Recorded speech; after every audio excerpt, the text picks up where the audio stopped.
6'6", and a sophomore from Olar, South Carolina, number 23, Dave Dickerson. And for Duke, at 6'6", and a junior from Sterling, Virginia, number 55, Billy King.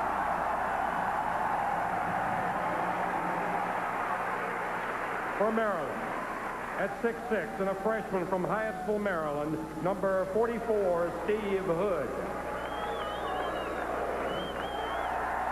For Duke, at 6'10", and a sophomore from Bowie, Maryland, number 35, Danny Ferry.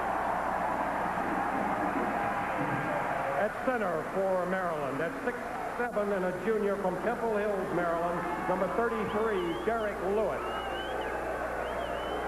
And for Duke, at 6'7", and a sophomore from Fort Washington, Maryland, number 33, John Smith. Your guard for Maryland at 6'4", and a sophomore from Knoxville, Tennessee, number 21, John Johnson.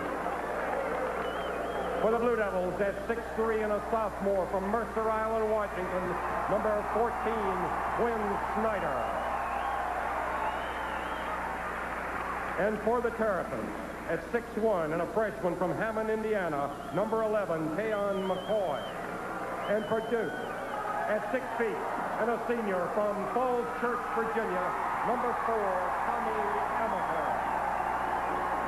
Your head coaches for Maryland, Mr. Bob Wade, and for Duke, Mr. Mike Krzyzewski.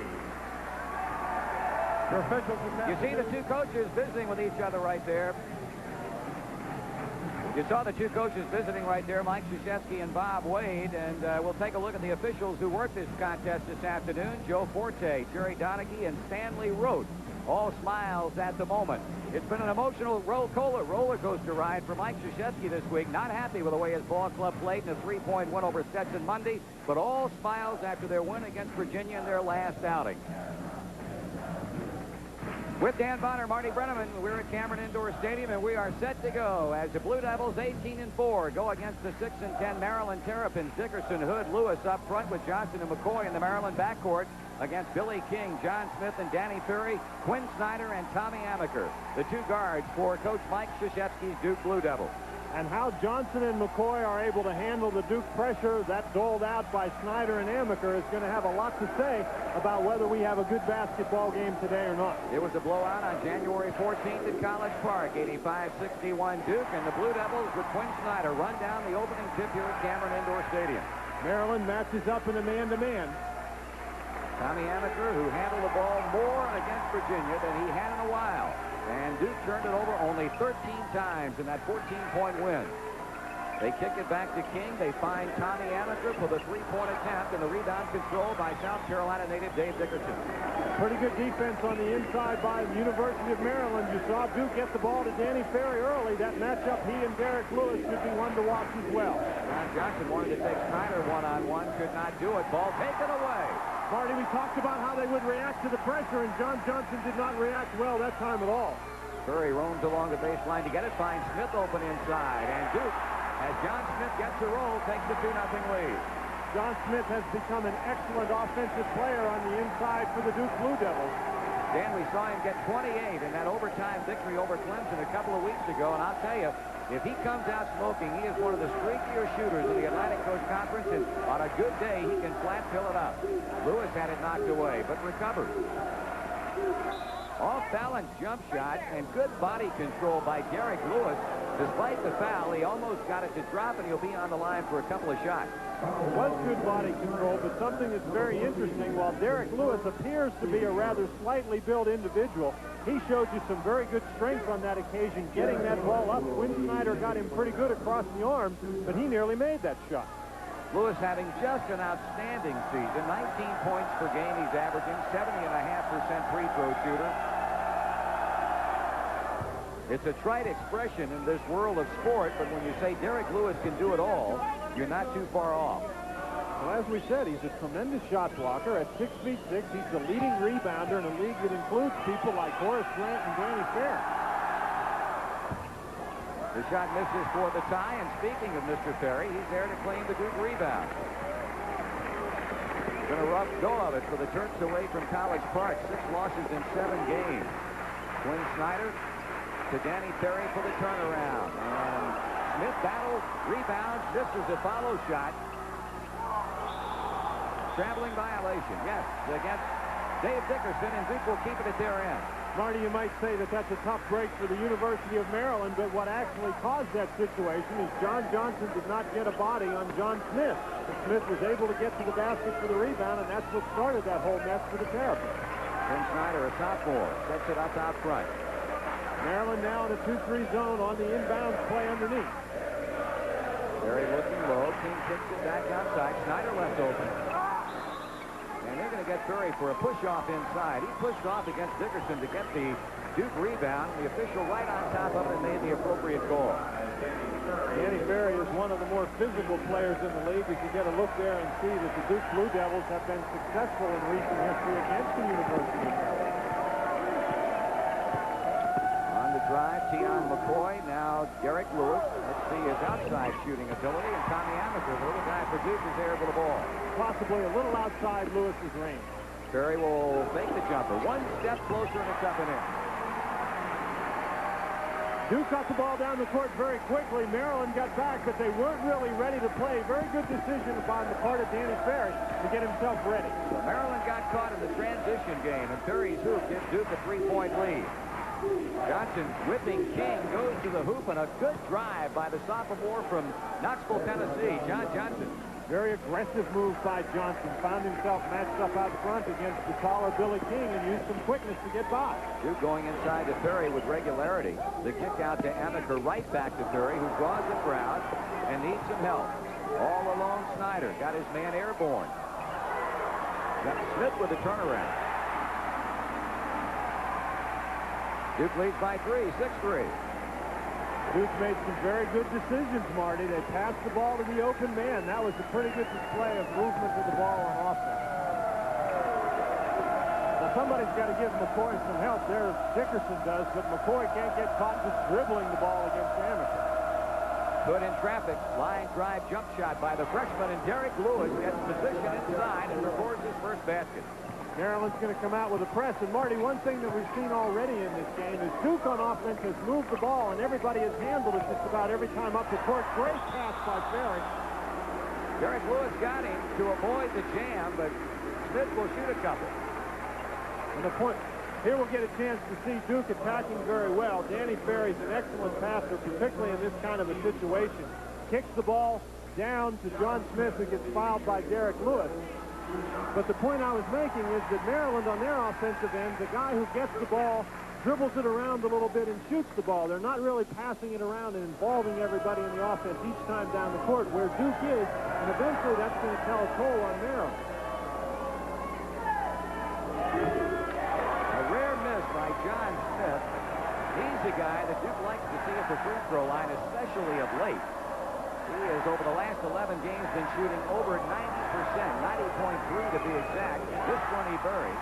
His 5th point among the 7 that Duke has scored, and they lead 7-5. Now, you notice Tommy Amaker trying to deny the ball and was successful that time, denying the ball to Tion McCoy. I think Duke's going to see if somebody else can handle it from Maryland. Steve Hood, the top scorer, freshman scorer in the Atlantic Coast Conference. That time, the whistle sounds, and the ball goes back to Duke. Just what we were talking about, Marty. Mike Krzyzewski's happy with that defensive play, but that man right there cannot be. Maryland is doing much too much dribbling of the basketball. Here comes Tommy Amaker. Maryland has turned the ball over now for the 3rd time. We've got 16-10 remaining in the first half. Quick pass inside Billy King, and off the ball, a collision between Quinn Snyder and Derek Lewis, as Snyder goes flat on his back and is a little bit slow to get up. And that's a big call in this game. That's foul number 2 against Derek Lewis. And as Quinn Snyder gets up very slowly, you can see that Derek Lewis got his money's worth on it. But 2 fouls on Derek Lewis, and he played less than 4 minutes. That's a big blow to Maryland. Kevin Strickland will replace a somewhat groggy Quinn Snyder in the Duke University backcourt. So Snyder off the bench very, very quickly as that young man, Quinn Snyder, goes to the bench to shake the cobwebs out. 7-5 Duke in front. Ferry and Strickland shut off very quickly on the defense provided by Dave Dickerson. Now Duke is going to get set to play against this 2-3 Maryland zone. Terry looks inside, nothing there. Cross court to Strickland. Billy King with a jump hook. Rejected, the 70th block shot of the year by Derek Lewis. And it slipped right out of the hands of Ferry. He was in the process of bounce beating John Smith inside and had the ball get away from him. So it gives Maryland a chance to tie it up here. And Lewis with a jump hook. And that time, nobody from Maryland dribbled the ball around in the front court area. There was 3 passes inside to Lewis for the basket. So far from a scoring standpoint, it's been the John Smith, Derek Lewis show. Smith misses for Duke. Lewis rebounds for Maryland. And interestingly, Maryland applied that full court pressure again, and once again, the Blue Devils had no trouble handling. Keon McCoy matched up against Tommy Amaker, the 2 young men we talked about earlier in the telecast. Now John Johnson against Kevin Strickland. Dickerson shoots over Ferry. At times it gives Maryland, rather, a 2-point lead at 9-7 as the Terps take the lead for the first time today. Amaker back for the Duke Blue Devils. Maryland matched up once again in the man-to-man. Smith, he puts it up, did not get the roll. Ferry on the other side, and Danny Ferry has his second hoop. Maryland made a defensive switch with Derek Lewis with 2 fouls. They took him off Danny Ferry. Dave Dickerson, who was matched up against Ferry, didn't block out. We're tied at 9 apiece. And a foul, John Smith or Billy King. Billy King, the man who dropped off to help out on double coverage against Derek Lewis. And King gets his first foul of the game. And this is a break for the University of Maryland. Duke coming very well to help out against Derek Lewis. He'll turn, he'll get up in the air, and he doesn't really have any place to go. Good help defense. But Billy King did get called for the foul. Martin Nestle has now come in for Duke. So Mike Krzyzewski's made a couple of substitutions as you take a look at the senior, and he's a big one. 7'2" from Whitehall, Ohio. And this is the lineup that we talked about a bit earlier with Ferry and Nestle in the game. Maryland simply can't match up across the front line. Maryland would seem to have the edge as far as quickness is concerned. Yes, I think you could say that. Well, I try to be diplomatic about it. Lewis Ferry's another one. He's hit 3 out of 4 from the free throw line, and Derek Lewis has started off again well today. As a timeout, Maryland, they've been a little bit more prudent in terms of their shot selection than have the Duke Blue Devils, and doing a good job, leading 11-9 as Duke comes front court. Tommy Amaker, Kevin Strickland, Martin Nestle, Danny Ferry, and Robert Brickey, the freshman out of Fayetteville, North Carolina, is in the lineup for the first time today. That's Brickey handling the ball. He gives to Nestle. Quick kick out to Amaker, and here comes the bomb. Just inside the 2-point line. First hoop today for Tommy Amaker, and it's a dead tie at 11. And Maryland changed from the man-to-man to the zone defense at that timeout, and that seems to be something Bob Wade likes to do, and that is change defenses with timeouts. Dickerson, he had one thought in mind, and that was against triple team coverage to turn and knock it in, and he did. 13-11, Dickerson with his second field goal.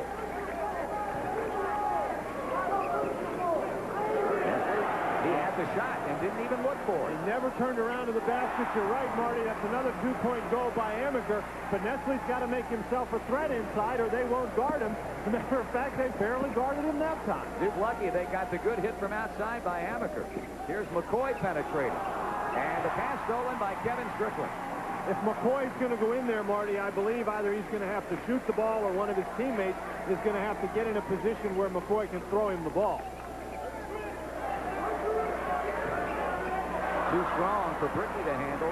Dickerson got it on the rebound. That's possibly a little fancier pass than it needed to be, Marty. A bounce pass, I think, would have worked real well. John Johnson. Martin Nestle stretches that 7'2" frame out to grab it. Has it taken away at midcourt. How many times are you going to see David Dickerson take it from Amaker? Nice pass inside. And foul against Martin Nestle. Keon McCoy passed up the wide-open 16-footer to get it down low. And the foul on Nestle puts Dickerson on the free line. Maryland playing well defensively. You get a chance to see on McCoy with a nice jump stop. Maryland gets the foul. McCoy was wide open for the shot, but that was a good play to get it to a teammate closer to the basket. Although Dickerson may have wished he didn't have it with 7-foot Martin Nestle coming over. Well, that was Hammer City. Here's Nestle watching the free throw abilities of Dave Dickerson, and he has his 5th point. So Dickerson, the sophomore, and Lewis, the junior, have done just about all of it for the Maryland Terrapins. They lead 14-13, and those two combined have all but 2 points of the total of 14 for the Terrapins. That's something that has to bother Mike Krzyzewski because neither Dickerson nor Lewis, as Dickerson hits it again, neither Dickerson nor Lewis are threats from the outside. So that means that Maryland's getting everything close to the basket. 15-13 Maryland. Quinn Snyder back in the lineup for the Duke Blue Devils. Danny Ferry will sit down. And John Smith, after getting a blow, also is back. So the big scorer in the early moments, Smith, who is at 5 so far, back in the lineup, along with Snyder, who handles the ball for Duke. Maryland stays in that zone. As we mentioned, Derek Lewis has 2 personal fouls. Might be part of the reason for the zone defense. That plus giving Duke something different to look at. Strickland eludes Hood and buries it. And that's a very good shot by Kevin Strickland, but for the moment, Duke has been confined to the perimeter. 15-15, Duke and Maryland. Johnson tries to put his club out in front. Snyder sandwiched in between Dickerson and McCoy. Got the rebound, lead past Strickland. And rejected by Lewis. His second block of the game. Contact underneath the Blue Devil basket and no whistle. Marty, and I think maybe you got to give Derek Lewis credit for 2 blocks on this. I think he actually hit the ball twice. Strickland, good stop. There goes Johnson. Johnson actually knocked it out of his hands. Everybody goes down in a heap. Well, what do they say? No harm, no foul. That's right. That's right. Play basketball. 12 minutes, 10 seconds remaining in the first half with Dan Bonner. I'm Marty Brenneman. Duke has the ball. Strickland fakes the jump shot. Snyder tries to get close and can't. Now it's Billy King. Nestle, turn, shoot. And Derek Lewis out-rebounds his own man to give it back to the Terrapins. He didn't make that one, but at least he took it.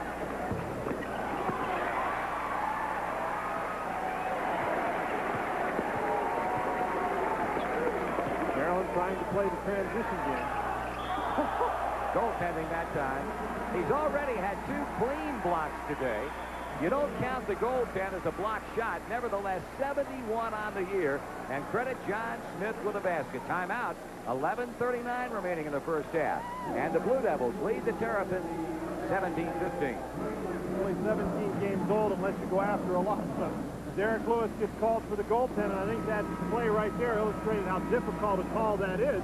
That looked like a pretty good block from the angle that we saw.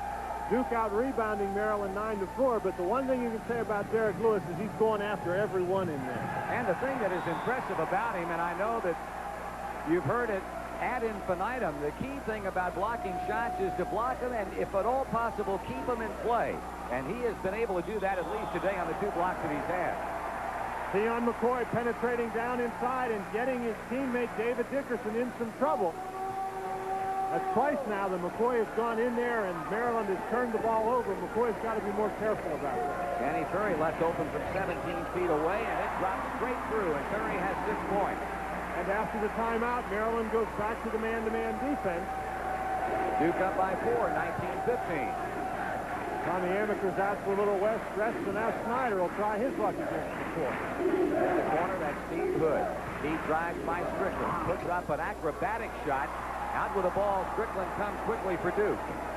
Good defense by Duke. There, you're right. That was an acrobatic shot, but not a good one by Hood, and Strickland misses along. Not the best shot in the world either. In terms of selection by Kevin Strickland, nothing but red jerseys underneath the Duke basket when he's firing up that 3-pointer.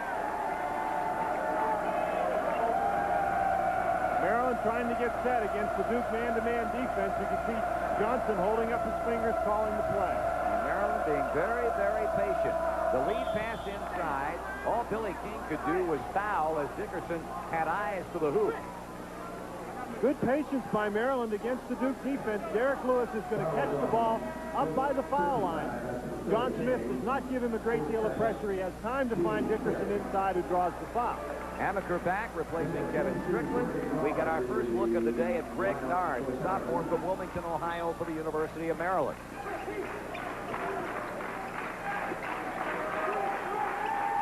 That's good defense by Ferry. Duke picks him up way outside. Snyder has Nard. Dickerson looked low, nothing there. Now it's Johnson. Good job by King to keep the ball away from Hood. Nice pass.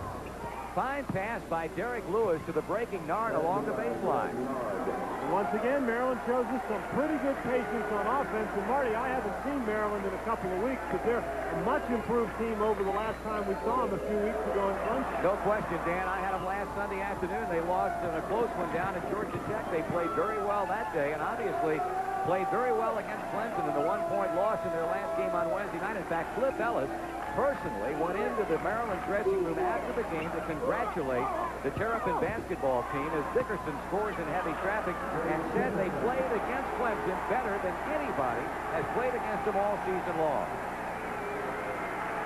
Dickerson with that last basket, Marty. Once again, Maryland gets inside and gets an easy hoop.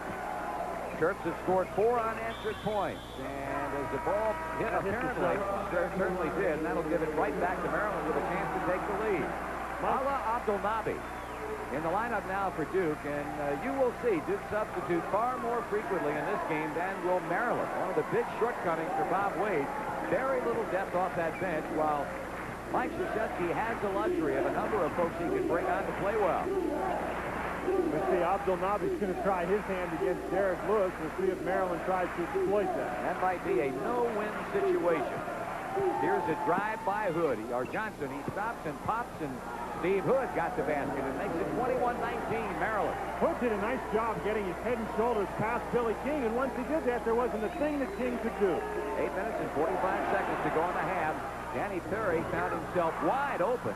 He was the most surprised person in the building and missed the shot inside.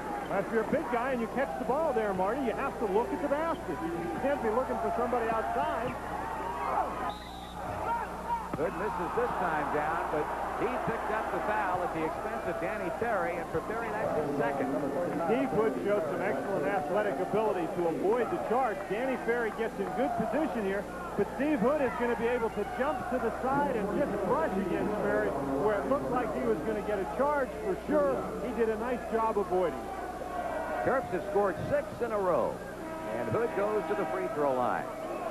Well, the one thing that Mike Krzyzewski made a point of yesterday during his Duke Ball Club's practice here at Cameron, he said to me, the one thing you have to remember about this Maryland club, they are 0-8. Sure, in the Atlantic Coast Conference, it is a team with good athletes on it. And we've seen some fine athletic moves from this Maryland ball club in the first half today. We certainly have. And, Marty, we were talking about Maryland not having a great deal of depth, but the depth that they have, Bob Wade uses effectively. He doesn't need the guys coming off the bench to get points, but to give his starters a breather.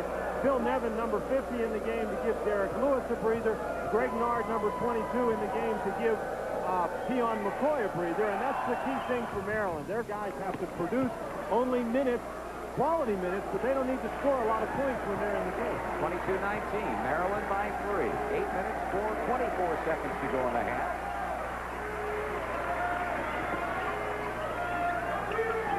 Maryland back to that zone. Abdelnabi.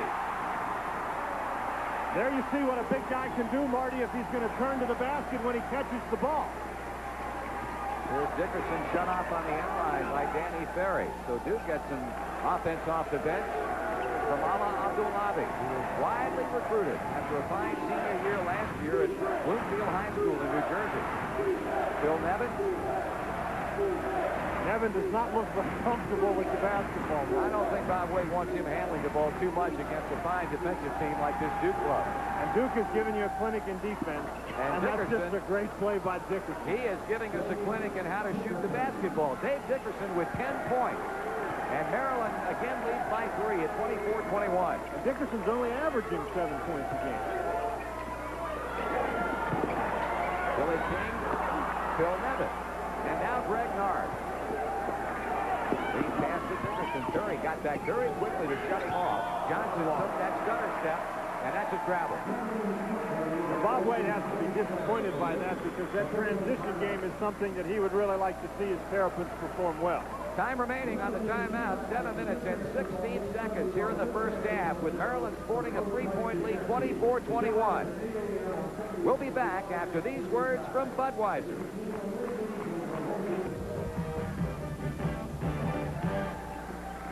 The announcers for today's game are approved and selected by Raycon Sports, Jefferson Pilot Teleproductions. Any rebroadcast, retransmission, duplication, or reception of this broadcast without the express written permission of Raycon Sports, Jefferson Pilot Teleproductions is strictly prohibited.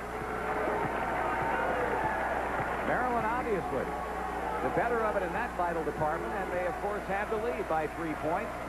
Been a minimum of turnovers so far in this game. 24 Maryland, 21 Duke. Jump hook missed by Smith. Hood had it, lost it, and got it back. Maryland moving down the court well. Good three-pointer, got it.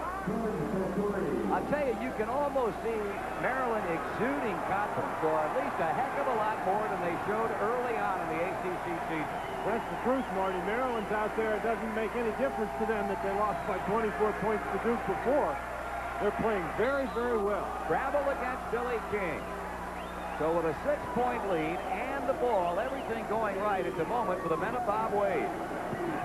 Mike Krzyzewski does not look very pleased with what's going on out there, but typically his team, if they turn it around, they're going to turn it around defensively. So look for Duke to try to turn up the tempo. Good. This is the turnaround, and that would have been a heck of a chip in by Derek Lewis. Lewis really got up after that. Maryland in the 2-3 zone. McCoy's been out for a long time. Abdul-Nabi, Billy King, baseline, head faking. That foul will be against Greg Nard. Once again, though, Abdul-Nabi, he caught the ball inside, and his first look was to the corner. He never looked to shoot the ball. Here you get a chance to see the ball's going to go to Abdul-Nabi. He never turns to the basket until defense comes to him. Greg Nard fouls Billy King. Good fake inside by Billy King. That's something Duke has done a lot of. Get the ball inside. Maryland's outscored Duke from the inside, 13-9. And Maryland on a 12-2 run. That's the kind of thing that Billy King's trying to break up as he scores for the first time today. So much has been said over the last year or so about this poor guy's ability or inability to be more precise from the free throw line. Look at the transformation, comparing the first 9 games with the last 13. And over the last couple of games, he's over 75%. So all of a sudden, Billy King is becoming a decent free throw shooter. And those 2 hits pull the Blue Devils to within 4. There's Duke with some full court pressure. Maryland was able to handle it pretty well. It's important for Maryland to try to take good shots every time down the court. Nothing helps the defense more than an offense taking poor shots. And Duke getting after him now defensively. Duke does that so well. That's why they're such fun to watch. And there's a bad pass. Terrible pass by Nard. Here's a jumper by Amaker, way short. Picked up inside by Nard. Lewis was sure surprised. That ball, he rebounded that one at his knee. Good, very wisely giving it to Johnson, who sets up and gives other teammates time to come down the floor and get in position. 5:10 on the clock in the first half. Dickerson with a jump shot, and he is hot as a firecracker. 12 points for Dave Dickerson. Dickerson has been making that cut from off the ball across the lane to the foul line area, and nobody's been guarding him, and he's been tossing it in the goal. 29-23, Terrapins, King penetrating the zone, had a shot, didn't take it. John Smith not shy. No, there's no worry. He gets the ball in there, it's going up on the board. Nice play by Smith. Maryland's lead shaved to 4 points. Nard on the stop and go. Amaker eyeing the basketball. Oh, nice play. That's a spectacular play by Abdul-Nabi because Derek Lewis had clear sailing to the basket. This is really a great play. Duke has a very quick, athletic team in the game right at the moment. Abdul-Nabi with good position and reaches that long arm out there, dives on the court. And a team like Duke that keeps stats about how many charges each player takes really likes it when somebody jumps on the floor, when they're taking a charge or diving after the ball.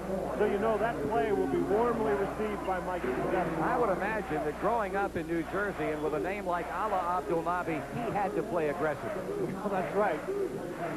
29-25 the score. Maryland by 4. And Ivan Powell is into the Maryland lineup for the first time today. And I'll tell you, this kid comes off the bench shooting, so keep an eye on him. Keon McCoy got airborne, had nothing to do with the ball, and it's out of bounds off Danny Ferry. And Bob Wade is up talking to Keon McCoy right now. McCoy just came in the basketball game. That's the kind of lapse that a freshman has sometimes. McCoy just needs to settle down. Johnson trying to go to work on Strickland, could not do it. Boy, Dickerson had good position inside, but the Duke outside defense didn't allow McCoy to see it. There's Powell. There's a jump. Baseline rejected by Quinn Snyder. The human eraser, Quinn Snyder, gets to that one. Snyder's beaten, but he makes a very good play to square himself up against Powell. He didn't try to block that from the side. He got in front of Powell and knocked it away. Now, McCoy's got to be careful. He's going to get trapped. That's a tough shot. Well, he got what he had hoped to get, short of knocking that jump shot in, and that was a foul against Kevin Strickland.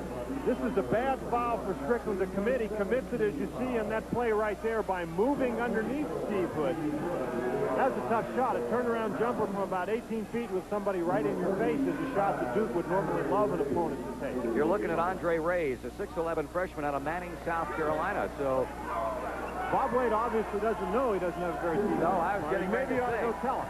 He has belied the statement that I made earlier today because he's playing a lot of folks and getting ready to make another substitution. Mark Carver, a freshman from Bethesda, Maryland, now is welcomed into the game by referee. No, he's coming in for the shooter. Well, I guess Jerry Donaghy didn't welcome him. No, he didn't. If Hood makes this, Carver will be coming in for Hood. And he missed them both. Now, you see right there that Maryland is in pretty good shape, except for the fact that 2 of those 3 fouls belong to Derek Lewis. And I think Rebounded by Dickerson inside, and right now Duke getting only 1 timeout. And there's only perimeter shots. That's why Maryland only has 3 fouls. Both those fouls, 2 of those fouls came early on Lewis, but Maryland's played nothing but a perimeter game. And there's a 5 seconds. Certainly is. Tion McCoy dancing around outside, and the clock caught him. You can't play side to side in this game, Marty. Bob Wade would love Tion McCoy to penetrate to the basket. That east to west doesn't get it. You got to go north to south. 3:39 to go first half. Maryland on top. They're playing well with a lead of 29-25. Stay with us. We'll be back.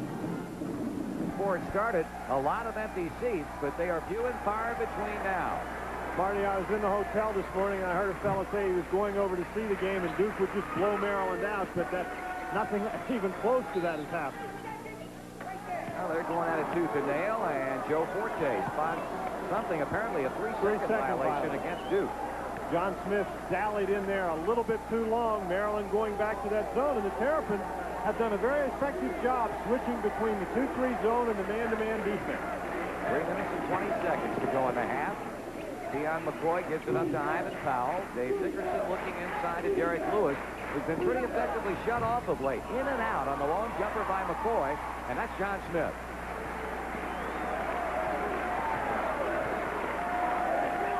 Maryland in the 2-3 zone. Ferry turning. Danny Ferry not having a real good first half. He has scored 6 points, but he's had a number of easy shots down in close and have not been able to get him to drop. That was a matter of footwork, Marty. He caught the ball and he was afraid to get his feet properly aligned because I think he feared the walk. Mark Carver. Duke's doing a nice job keeping Maryland way outside. Look how far outside Tion McCoy has the basketball. There's Carver catching it almost on the out-of-bounds line. He takes it inside, had it taken away from behind by Strickland. Duke playing the good defense. Their offense has left a whole lot to be desired. 4-3. And the long rebound goes to Tion McCoy. They've got a 3-on-2 break. McCoy decides to take it himself, rejected by Amaker. He was fouled. Quinn Snyder reaching in and getting the foul as Tion McCoy started to the basket. Duke did a nice job getting back. It was a 3-on-2 there. Snyder reaches in. That was a good dribble by McCoy. He froze Snyder to the court with the... It looked like he was going to pass the ball, and Snyder just couldn't get his feet moving again. I think the one thing that Bob Wade expects to see more of in the years to come from Tion McCoy is penetration. Young man has great offensive moves for a point guard and really does it very little. One of the things that you can look for in terms of making that assumption is the fact that he's only been to the free throw line this season a grand total of 22 times. That's his 23rd attempt, which he makes to send his club up by 5. So he does not draw a whole lot of fouls. And speaking of free throws, Marty, the one thing that Maryland has not done well in this half is make free throws. They've missed 4 or 5. They could have a much bigger lead than they have now. 5-point advantage, three-pointer by Snyder. And he was poised and frozen after he released that bomb.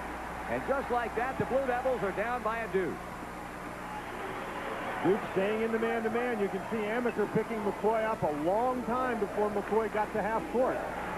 John Johnson has a count on, and he needs some help. He finds it in Derek Lewis. Maryland just now is getting their people positioned down in the lane area. That's really good defense. Good drive. Stops and pops Hood. He snakes it through, and Steve Hood with his third field goal. He scored 7 points. And that's twice that he's beaten Billy King decisively along that baseline. We are inside the last 70 seconds of first half play.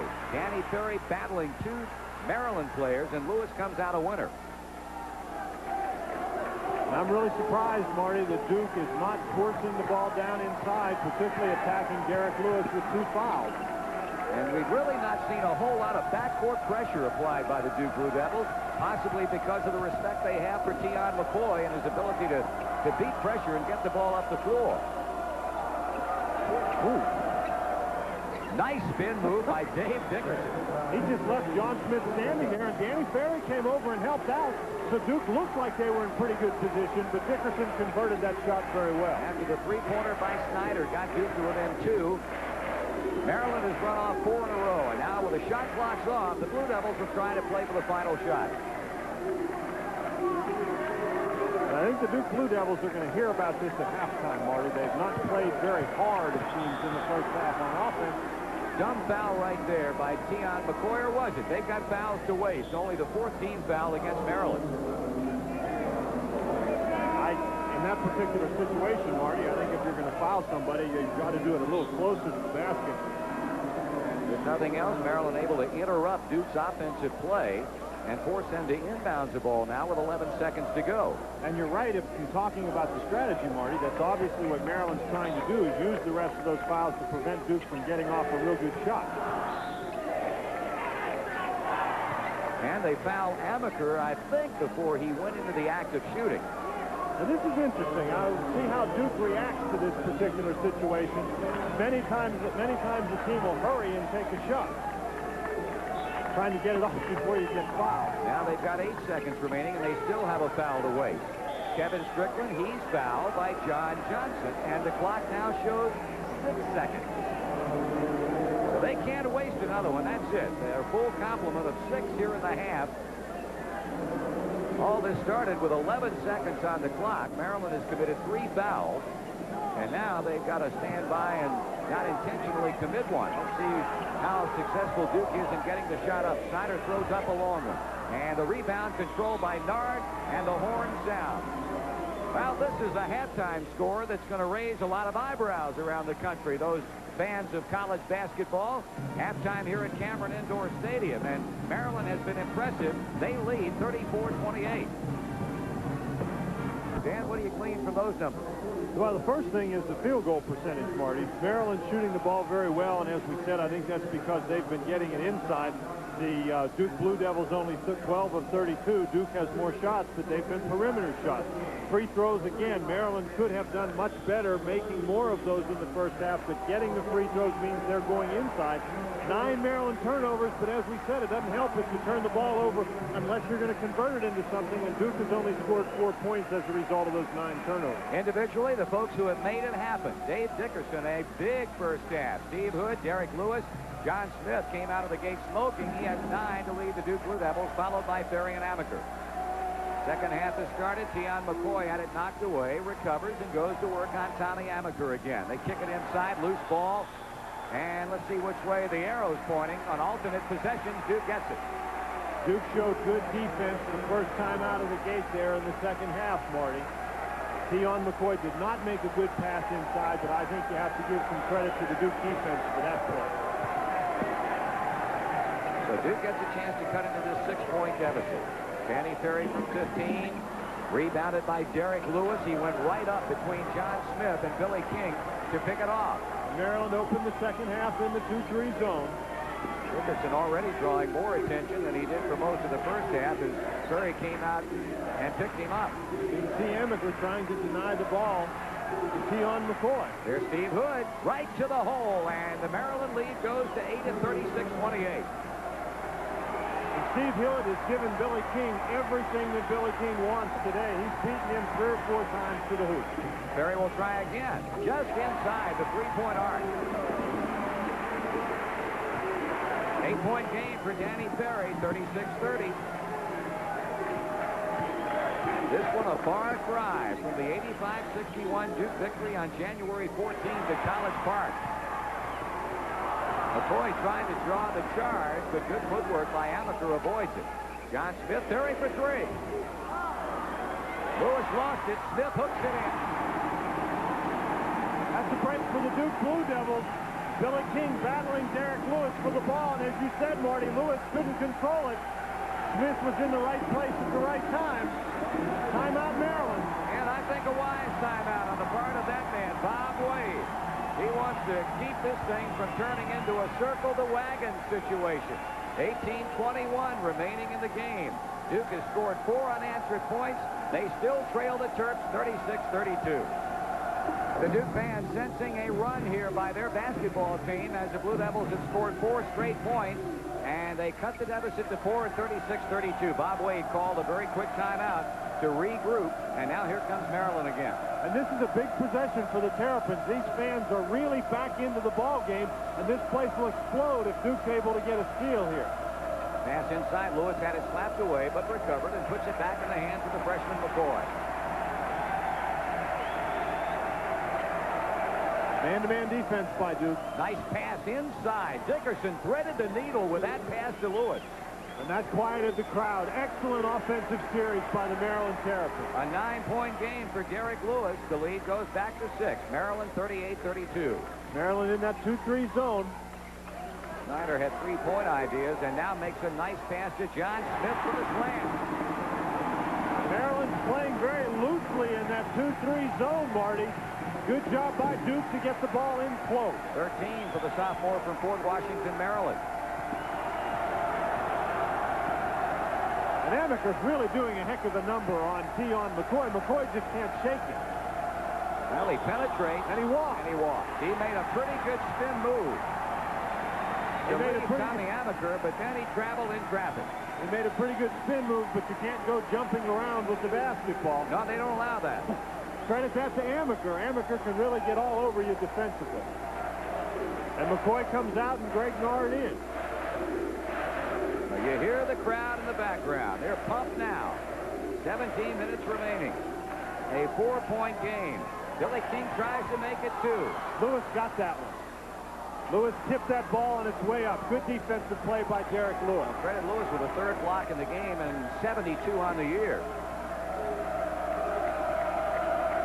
Lewis and Ferry tangled up inside. Baseline drive by Nard. Needs help. There's Steve Hood for 3. His 2nd of the ball game. He's a rather confident shooter, wouldn't you say? I would say very much so. 41-34. Maryland at the moment doing its level best to quiet the troops. Dickerson matched up inside against Smith. There's the good shooting John Smith again. He gets his own rebound, but he was standing on the baseline. Good hustle play by Smith to get to the ball. Dickerson didn't block him out. There's the differences as opposed to the season and this ball game today, and you can see Maryland having a big time of it. Maryland's only taken 3 of them. Steve Hood did 2. Drive, baseline, nice soft touch as he pulled up to avoid body contact with Billy King, and Hood rings the bell again. And not only did he avoid the charge, but he shifted that ball to his left hand. He's naturally right-handed. He shot it with his left. He got his own rebound. He is fouled. Maryland leading by 9. The biggest lead either club has enjoyed today. Billy King doing a nice job penetrating inside against the zone defense. Derek Lewis gets it again. Another block shot for Lewis, but King stays after it. Last 2 times down the court, King has showed nice moves penetrating against the zone. That's the foul on David Dickerson. We've played 4 minutes and 15 seconds here in the second half, Marty. And interestingly, I don't think Dickerson has touched the ball in a scoring position, so Duke's figured him out so far in this half. Billy King reverting back to his ways of old after hitting 2 in as many attempts in the first half. He'll have one more coming. Guy with the ability of Billy King has got to be mostly a mental thing, Marty. Good block out by Dickerson against Ferry. That was a long rebound. Fixed field by King. Nard telegraphed the pass. And when a crowd is used to defensive basketball, Marty, nothing is more exciting than that steal racing down the court for the dunk. That's a great play by Billy King. It is 7 now, the lead that Maryland enjoys. Nard, a no-look pass to Lewis. Nard running the show with Keon McCoy on the bench. There's Lewis. It's a foul against Lewis, I do believe. That's his third. 3 fouls on Derek Lewis. And credit that foul to some pretty good defense by the Duke Blue Devils. Lewis had to push off to get open. Former National Football League player Bob Wade against the graduate of Army, Mike Krzyzewski. 43-36, Maryland with just under 15 remaining. Maryland back to the man-to-man, and Smith is loose. He throws up a prayer. He was fouled on the play. Fouled by Dickerson. That'll be the second against Dave Dickerson, who went foul-less in the first half. Smith really moves very effectively inside. You saw him cut very hard to the basketball, catch it in traffic, and carry it up. He was fouled by Dickerson, but he very nearly made that one. John Smith, a young man who got limited playing time in his freshman year at Duke last season. And boy, he made tremendous strides from one season to the next. Has had a good afternoon here today with 13, and Duke now has missed 3 free throws in a row.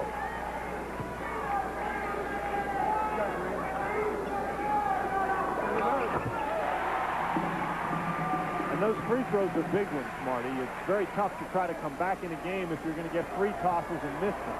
Steve Hood to Dickerson. Lay it up and in. They beat the defense right now with a 3-on-1 break. And Hood, once again, showing you that he can handle that ball. He showed good speed on the dribble for a guy his size. 3-pointer by Amaker. It rattles around and comes off. There's Nard with a rebound. 8-point Maryland lead. Hood finds an opening. Or John Johnson. Make a Johnson for the drive. And the lead goes to 10 at 47-37. You'd have never convinced me that this was going to happen today, Marty. Snyder for 3. That 3-point goal is quite a weapon to get back in basketball games, isn't it? Well, Quinn Snyder's had 2 field goals today, and both have been from 3-point range. It's 47-39. Here's Johnson shooting. That foul, I believe, is going to be against Robert Brickey. Yes, it is. John Johnson showing some good aggressiveness, penetrating to the basket. He beats Brickey. Brickey coming over to help out. He's called for a foul there, moving underneath John Johnson. But Johnson does an excellent job getting the ball to the basket. You can just see the Maryland players getting more and more confident as this game goes on. Dan, the question I have, it was 47-37. Snyder got a 3-point goal. They've got 47-39 on the scoreboard. So that is going to be an interesting situation. Marty, I thought he was behind the 3-point line, but did you see the official signal the 3-point goal? I'm almost positive they signaled 3-pointer when he let it fly, and that would have made it a 47-40 game. The 2 free throws here by Johnson make it 49-39. Well, we'll see how that little number turns out. Billy King cross-courting to Kevin Strickland. Lewis got it again. And got it again, and that's 4 fouls. 4 fouls on Derek Lewis. And the thing that has created that pressure against Derek Lewis recently is the fact that Maryland is allowing people to penetrate against that zone. There you see Lewis on the first block, but the second time Strickland makes a good fake, gets Lewis off his feet, and I'm afraid with 13 minutes and 42 seconds left in the game, Bob Wade is going to have to sit Lewis down, and he does. Phil Nevin comes in. We'll just have to see what happens from here on in. Lewis goes out with his team leading by 10. And Lewis had 5 or 6 blocked shots when he went out of the game. Strickland with only a field goal to his credit. They'll make it 49-40. I don't know. Maybe it wasn't a 3-point goal that Snyder shot.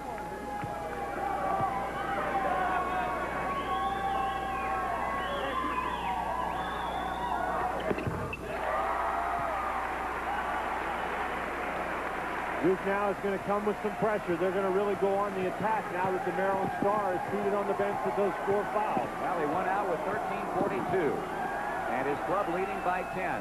Here's Hood trying to pick up the slack. In and out. Rebound. Nevin battles, and Johnson comes up with it. Good play by Nevin and Nard to keep the ball alive, and Johnson's in a world of trouble. He just slapped it to Nard, and now they knock it away from him, and here comes Strickland. He dots the I.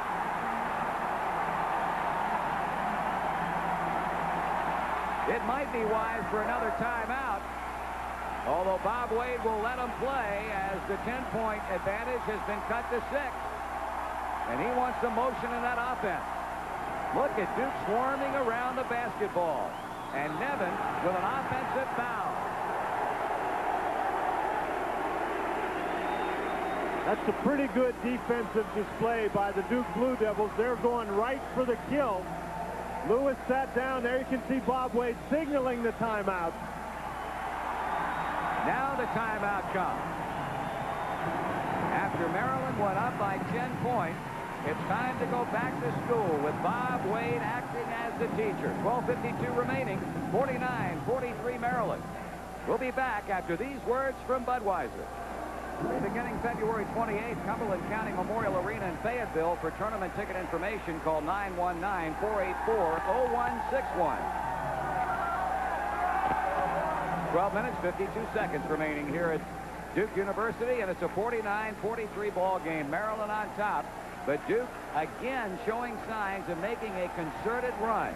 As you look at the turnover situation, and Maryland has been hurt and hurt badly by it here, especially in the last couple of moments with their star Derek Lewis on the bench with 4 fouls, and Duke trying to take advantage of it. And the key to that turnover situation is that Duke's been converting them in the second half into points. Danny Ferry, 1 dribble and launching. John Smith follows. And we've got a 4-point game.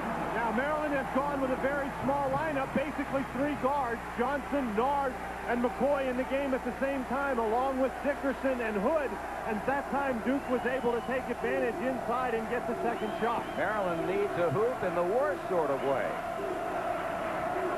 John Johnson throws it up there, and the follow from the other side by Nard. The foul on Ferry on the shot by Johnson. So wipe out the basket by Nard as we take a look at what's going on at Freedom Hall in Louisville, Kentucky. And that's the final. NC State goes down to another loss. And all of a sudden, Denny Crumb's Louisville Cardinals showing some signs of breathing new life. And the Wolfpack with 6 losses in a row, Marty, you have to wonder what they're showing signs of. They're showing 12 and 10 signs.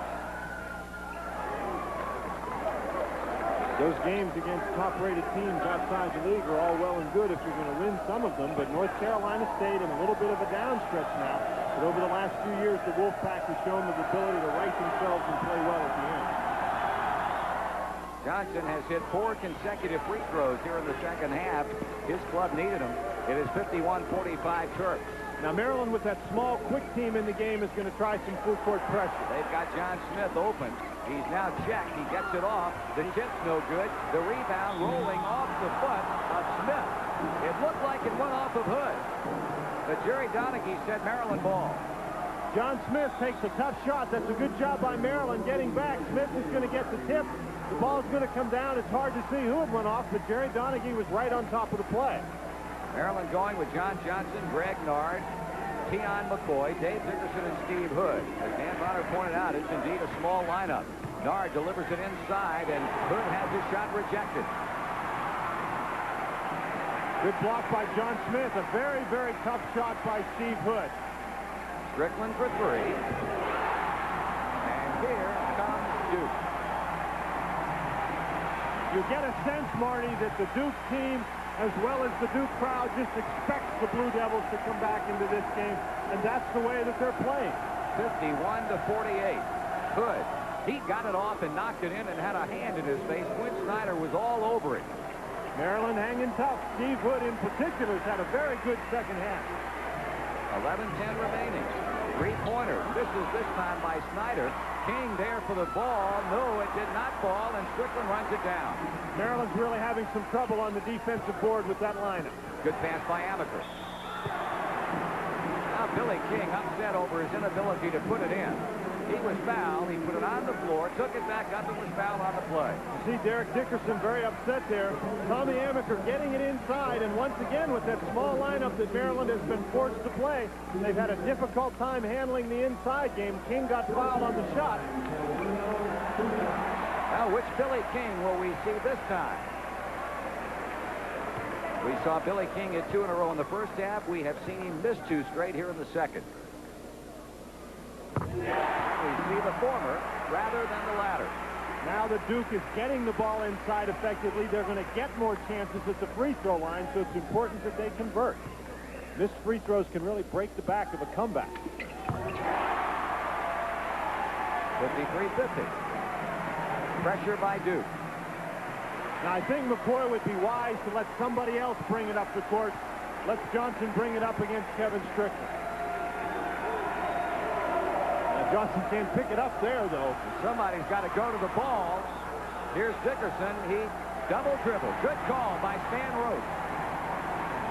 Somebody has to come to the ball. You're right, Marty, but if you're a guard dribbling the ball up the court, you can't dribble at 2 dribbles over half court and pick the thing up. Your teammates aren't ready for that. They sometimes have their back to you cutting for position inside. The guard's got to bring it to a position where you can play. That's a big guy talking. I hear you. Amaker just inside the line. Everything coming up blue right now. And Duke's back to within 1, Marty. 53-52. The bid for the steal fails by Amaker. McCoy finding John Johnson. There's Nard working on the smaller Amaker. They had the mismatch inside, and Maryland very wisely got the ball to Greg Nard. He just shot it over Tommy Amaker. So Maryland continues to cling to the lead, precariously now, but a lead nevertheless. Danny Ferry, 1-point game again. Marty, the Maryland players were on defense pointing around at the different Duke players. It looks like they were trying to get organized to play man-to-man, and they never did. Pass, Hood with a jump. There's Danny Ferry saving it at the end line, and Duke now with a chance to go out in front.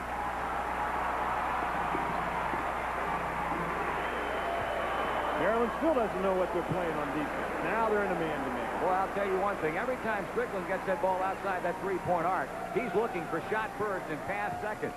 Billy King lost it as he started up. Ferry lost it out of bounds. That was almost a very good play for the Duke Blue Devils. Everybody losing the ball. Very nearly ended up in the hands of Danny Ferry for a layup, but he could not control it. Well, keep in mind, Derek Lewis, who left with 13:42 remaining and Maryland up by 10, has since seen Duke go on a 15-6 run. With that man Lewis out of the game, but Bob Wade with 9:12 remaining says it's time to get him back. And this is a big gamble by Bob Wade. And it's funny, Lewis got in foul trouble when Maryland was playing the zone. So it's not like we can say Maryland's going to go to the zone to protect Lewis. Lewis got 2 real quick fouls while Maryland was playing zone. There's a steal by Strickland. He took it right away from Hood. Tommy Amaker brings it outside. That's pretty good defense by Steve Hood. Strickland for 3.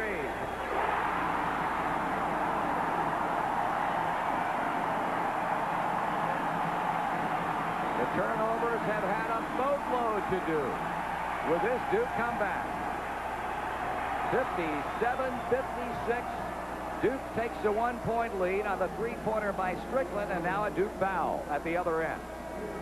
Interestingly, Marty, that's the, you get a look at Kevin Strickland there. That's the 3rd foul on Duke this half, and they've been playing great defense. You don't have to foul to play great defense. Strickland getting right up in his face, and it's that little push with the hand. You can't allow that to really give Strickland an advantage. That's why it's called. But Duke playing excellent defense for the first 12 minutes of this half and only picking up 3 fouls. Maryland trying to get it back.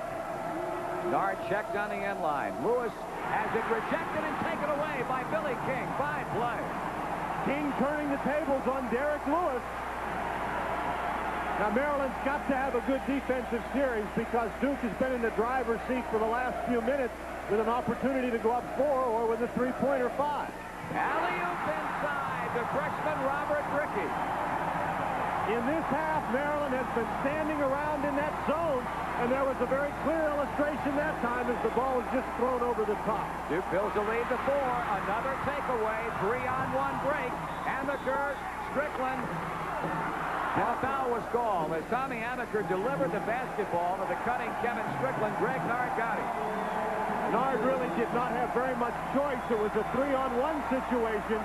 Nard actually probably makes a good play. Steps in, obviously does not have his feet set, but it was either that or a layup for Kevin Strickland, so that's not a bad foul by Nard. However, that's the 7th foul on Maryland, and now Amaker's going to the line. Tommy's first trip to the free throw line today, the winningest player in Duke history. 102 victories against only 25 losses in this young man's fine 4-year career here at Duke.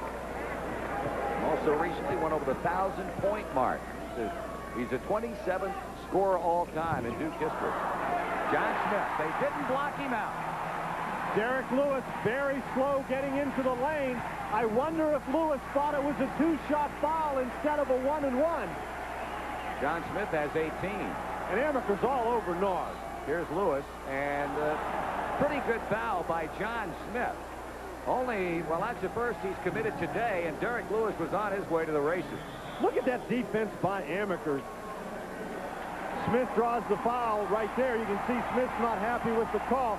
Get a look at it from another angle. Good positioning by Lewis. Smith is called for coming over the back. Right now, it's a bad day in Black Rock for the Maryland Terrapins with 7:31 remaining. Duke with a lead of 6 at 61-55.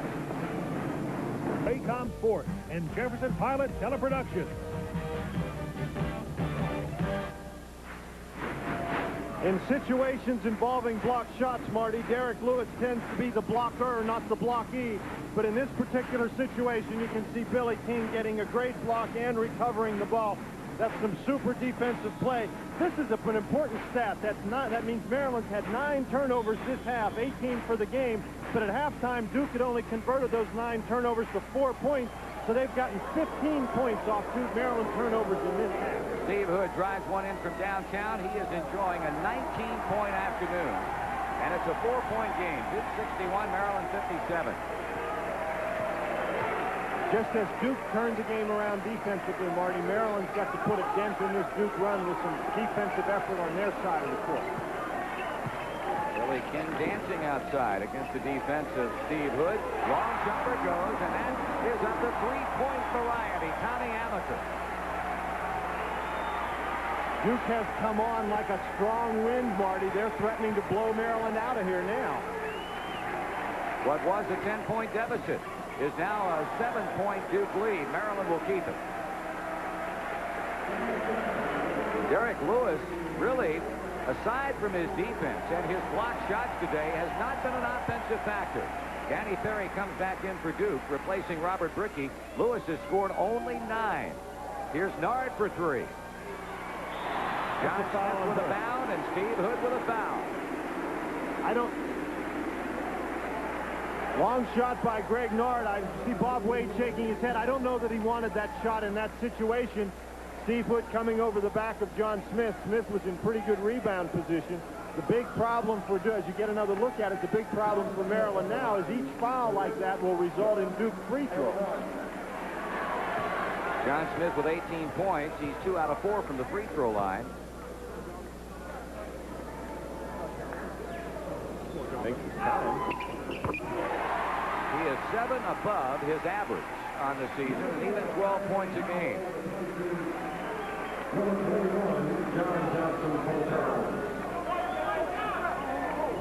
And the lung output here at Cameron Indoor Stadium gets a respite. Although brief, is a quiet again for the second free throw by John Smith. They do not stay quiet very long in here, Marty.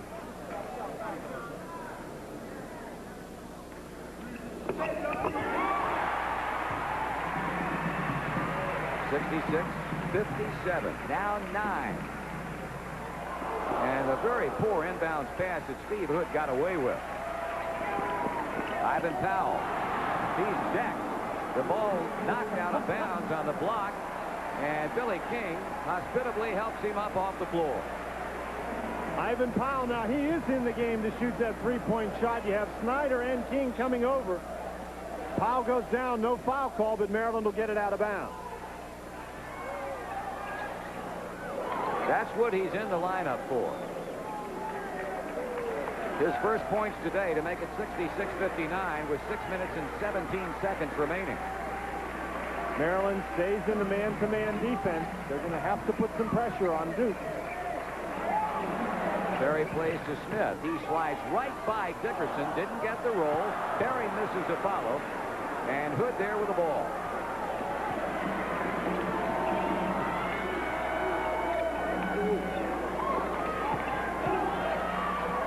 Nice move by Hood.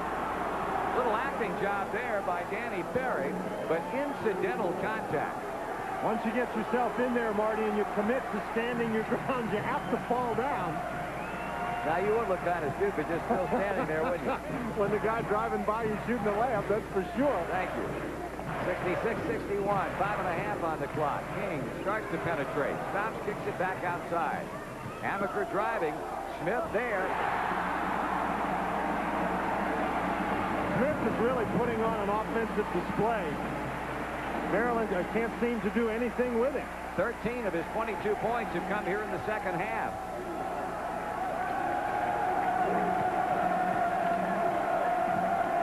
What a defensive guard is Tommy Amaker. I'll tell you what, he's just giving Nard everything that Nard wants and more. Now, he's been called by a lot of experts the best defensive guard in the country, not in the Atlantic Coast Conference. And he's put on a pretty good exhibition today. Another thing, he really takes care of the basketball. He played 38 minutes against Virginia on Wednesday night, and he has yet to turn it over against the Cavaliers. Hood trying to go one-on-one against Strickland, and Steve Hood has put on a pretty good exhibition in his own right. Hood has taken over the game offensively for Maryland in the second half. They've gotten very few points from anybody but Steve Hood.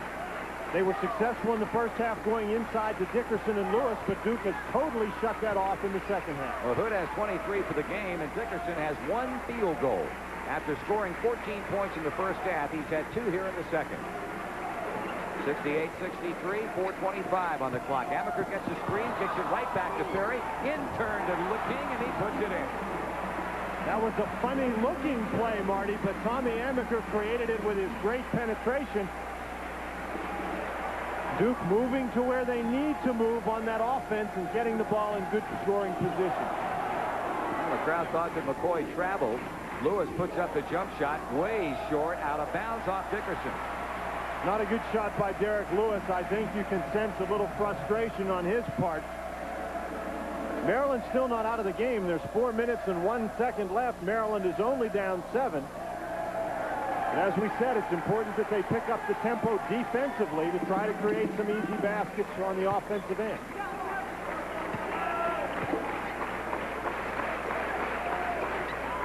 Duke can afford to be patient. That's exactly what they're doing. Still with a lot of time on the shot clock, 20 seconds, and they're going to milk it now. That's exactly what Mike Krzyzewski wants him to do. With a guard like Tommy Amaker, you can afford to milk a lot of time off and then get it to Amaker and be confident that you can still attack effectively. Snyder with 7 seconds on the clock throws up a brick, gets it back, and the shot clock recycled. Big play by Quinn Snyder. Right now, Duke will take nothing but a sure shot. Danny Ferry turning around looking at the official to make sure what the count was. As he would get close to 4, Ferry put it on the court. Here's Strickland. Bingo. Nope, he missed the slam, but he was fouled by Dave Dickerson. The Duke players off the ball are not simply standing around, Marty. They're moving without the ball. That creates a mismatch where Strickland is matched up against Dickerson. Strickland is simply too quick for Dickerson. You see he leaves Dickerson standing outside, misses the dunk, but Duke taking advantage of every opportunity in this second half. Number 3 in the game against Dickerson, and 2 forthcoming for Kevin Strickland.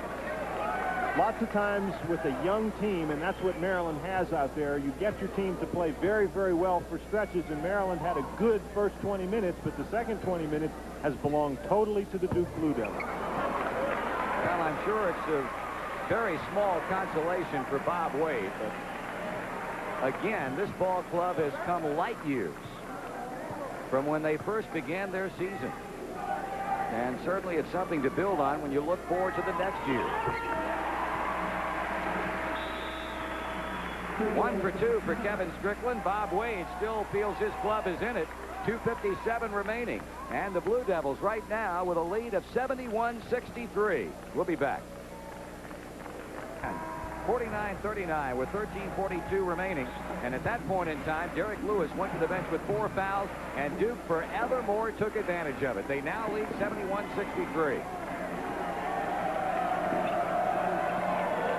Duke still playing that good man-to-man defense. Derek Lewis, which has been all too infrequent from the junior star of the Maryland Terrapins, only his 4th point here in the second half. He has 11 for the game. And as we mentioned before the game, Marty, Lewis has been playing very, very well. The last time he had a bad game was against Duke, so you'd have to figure that the Duke defense has something to do with that. He came in having scored 20 or more in 5 straight games, then had 18 in the loss to Clemson. Ferry left all by himself. Duke spreading the floor very wide. They're taking everybody and putting them in between the half-court line and the free throw line, and Maryland had nobody back to help defensively. Duke's lead goes back to 8. 2 minutes remaining. Dickerson turns around and got the roll.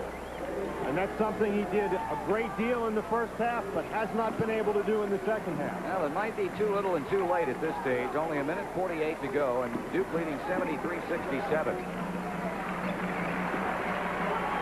Well, I think, Marty, that if Maryland, I think we're going to see Billy King on the line, probably if Maryland can get in a position to foul him.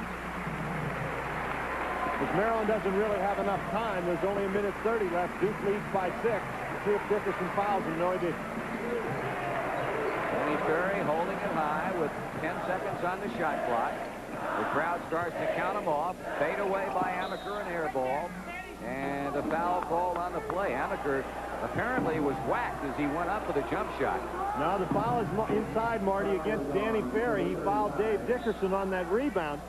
Very difficult thing to do when you're expecting the ball to go off the rim inside, to have it be an air ball. I think Ferry was in good position, was surprised by the fact that it was an air ball, and that's what created the foul. Well, they stopped the clock with 1:17 to go, and Maryland in a bad way right now as the two clubs huddle at their respective benches. Duke leading in this game by a score of 73-67 as they seek their 19th win of the season. Stay with us. It hurt so bad. You know it hurt so bad. Your face takes enough abuse without your disposable razor hurting it more. Now, Gillette introduces Good News Plus, the new disposable with a white Lubra-Smooth strip designed to reduce pulling and skin irritation. Hurt so bad. Finally, there's a disposable that feels so good. Good News Plus, new from Gillette, the essence of shaving. When you pick your own Harvest Fresh produce at Winn-Dixie, you get something extra. An incredible variety of your favorite vegetables, but you get something else. Your choice of the finest fruits, but even more. You get savings that you won't find at any other store because Winn-Dixie has 10,000 low prices. And that's a nice extra. Well, we head into the final 1:17 of play. Duke 5 on the floor, huddled around Joe Forte at the moment. Tommy Amaker, Billy King, Quinn Snyder, Kevin Strickland, and Danny Ferry. And now the Maryland Terrapins come out with Derek Lewis, Keon McCoy, Steve Hood, Ivan Powell, and Dave Dickerson. Maryland's got to go down the court, Marty, and get a score this time to cut this lead to 4. It is Getty-up time now for the Maryland Terrapins. And I think you'll see Maryland trying to press and steal the inbounds pass and failing that to try to foul immediately. Here's Hood shooting. Danny Ferry rebounded. But the key to it all was scoring that particular time. Now Maryland's in a world of hurt. There's less than a minute left in the game.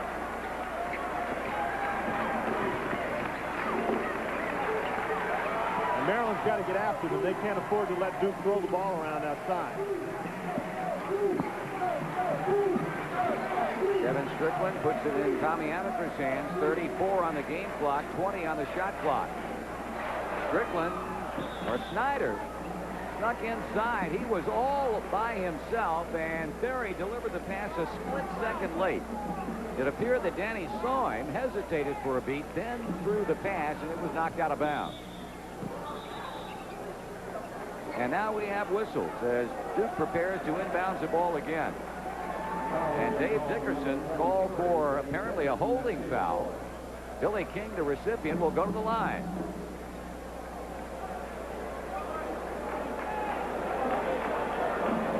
Dickerson running over towards the Maryland bench for a quick word from Coach Bob Wade before King shoots. Billy 4 out of 6 from the line and has scored 8 points today.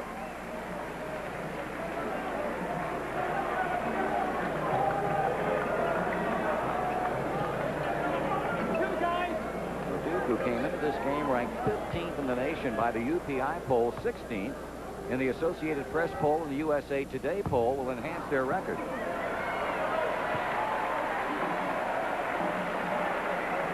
Maryland will have to wait until another day, trailing 73-67 with only 30 seconds remaining.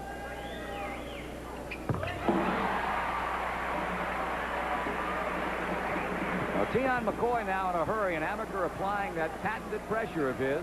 Ivan Powell throws one up from way outside. The long rebound claimed by King with only 20 seconds to go, and the clock stops on another foul, and if this is against Dickerson, that's his 5th of the game. So Dave Dickerson, who did not have a foul in the first half of play, fouls out with 20 seconds to go, and Dickerson leads with a total of 18 points, but he had 14 in the first half when Maryland bolted to a 34-28 halftime lead, and the Duke defense very effectively shut him down here in the second.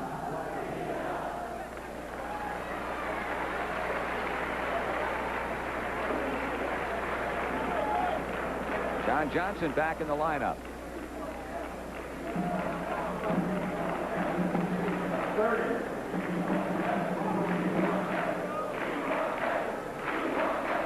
Officials clarifying something as they go to the scorer's table. Jerry Donaghy comes over to tell Mike Krzyzewski what the end result was of whatever they were discussing, and now it's onto the free throw line, and the shot's forthcoming by King again. Derek Lewis with a rebound. Starts up the floor, and Amaker stalking him.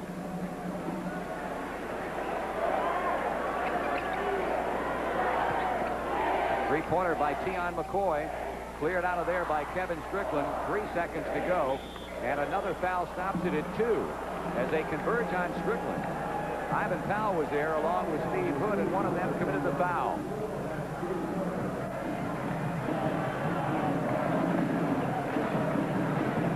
Foul will be called on Hood. So with only 2 seconds remaining, the Blue Devils have a chance to add to what is a 7-point advantage. Strickland shooting for his 11th point of the game.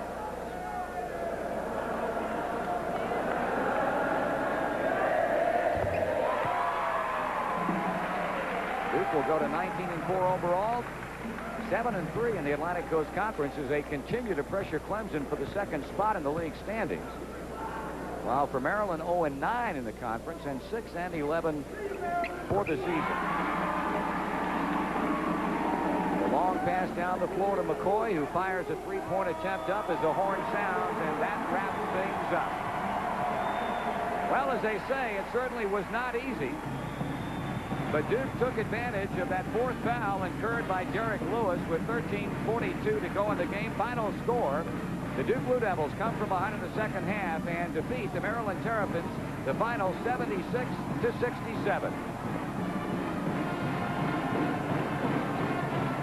The Duke fans are happy. They were a little bit concerned for a while, but they will go home having pleased with the win and will be... They will likely take either Danny Ferry, Sean Elliott, or Purvis Ellison.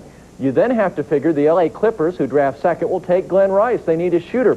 The Spurs draft third, and they say if Danny Ferry is still available, they will take him. Now, last week we told you Ferry would love to join Kenny Smith and Vinny Del Negro on the Kings, but if the Spurs wind up taking him, well, he knows people in San Antonio, too. Leaves it behind him, and Robertson will lay it in. The Spurs would be a nice situation because I know, I have a couple friends on the team already. I know David Robinson fairly well, and I know Johnny Dawkins fairly well.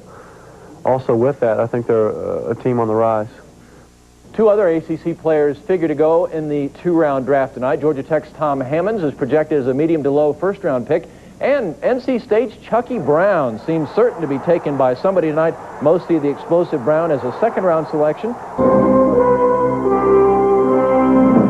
Home of the 1990 Goodwill Games.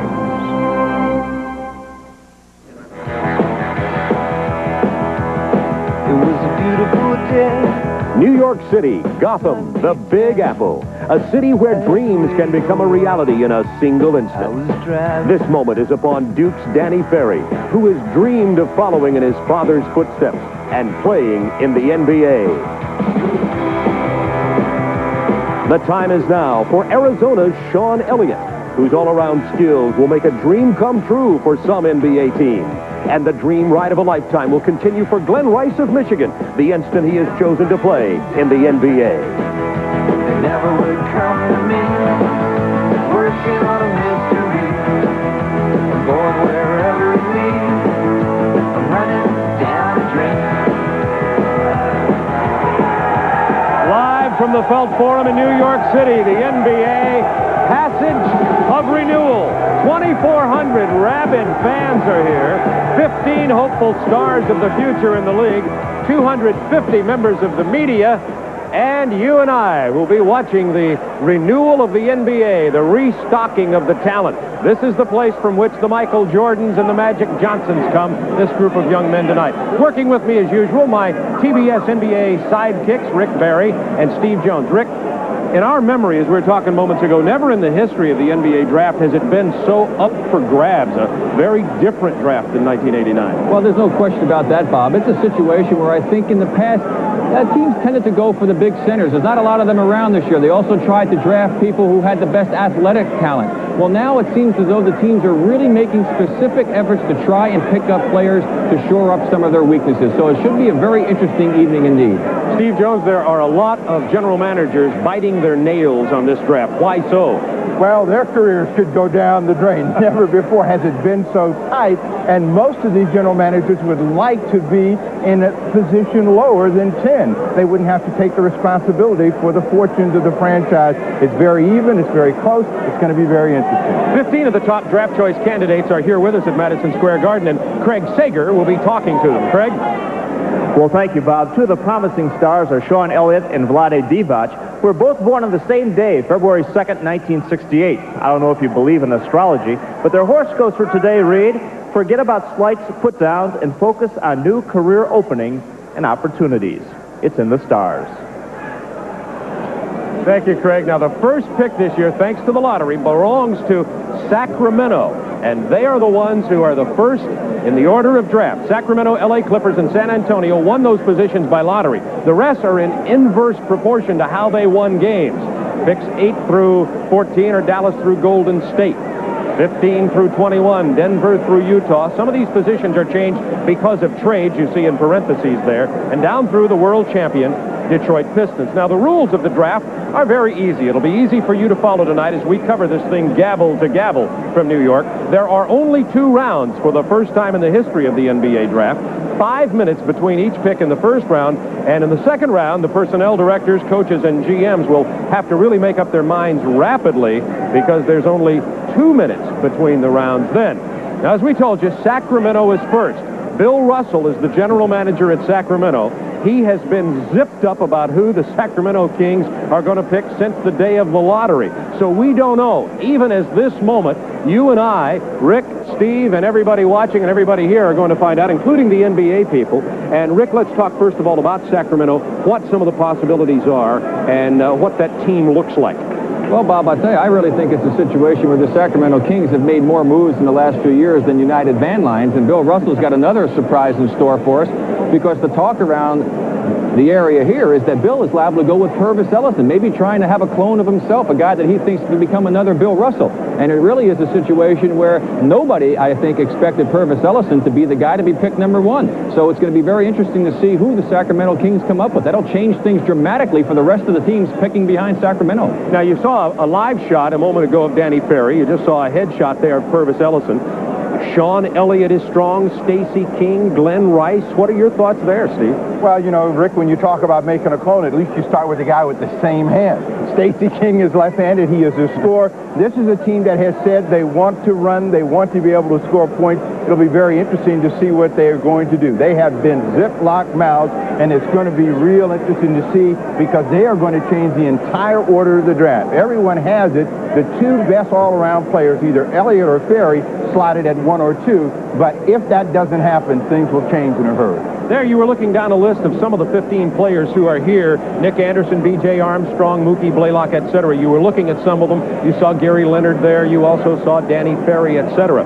So one, as you look in the back row, there's Glenn Rice of Michigan, Purvis Ellison there with the dark suit, and sitting with the white shirt is Randy White, and there is Vlade Divac from Yugoslavia. And now we're ready to find out, you and I together, the commissioner of the NBA, David Stern. Good evening, ladies and gentlemen.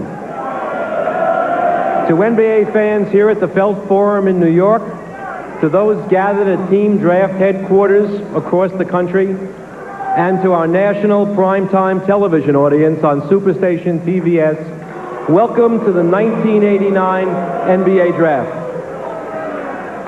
There are two changes in the draft this year. First, the draft has been shortened from 3 rounds to 2 rounds.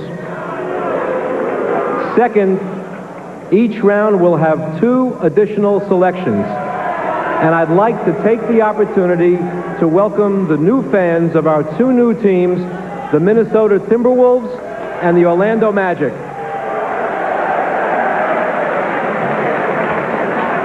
In the first round, each team has 5 minutes to make a selection. In the second round, selections must be made in 2 minutes.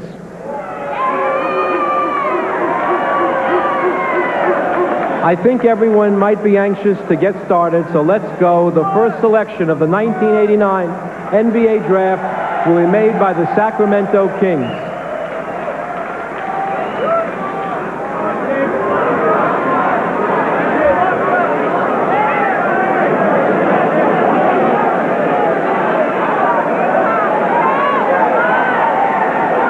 A runner is headed up to the commissioner right now, who has a slip of paper phoned in from Bill Russell to the Felt Forum here.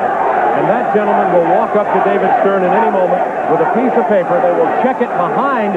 Over to the right of your screen sits Marty Blake, Rod Thorne, etc. They check it, first of all, to make sure that things are in order and that everybody is in agreement that it is the correct pick and the one that the Sacramento Kings want.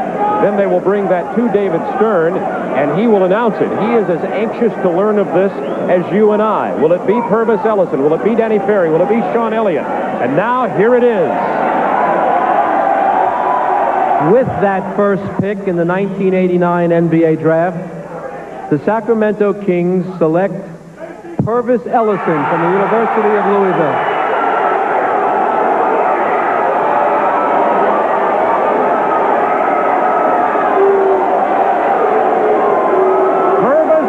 The only Louisville player ever to total 2,000 points and 1,000 rebounds.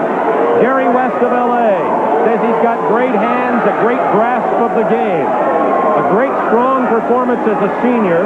17.5 points a game, 8.5 rebounds, 98 block shots, 62% from the field.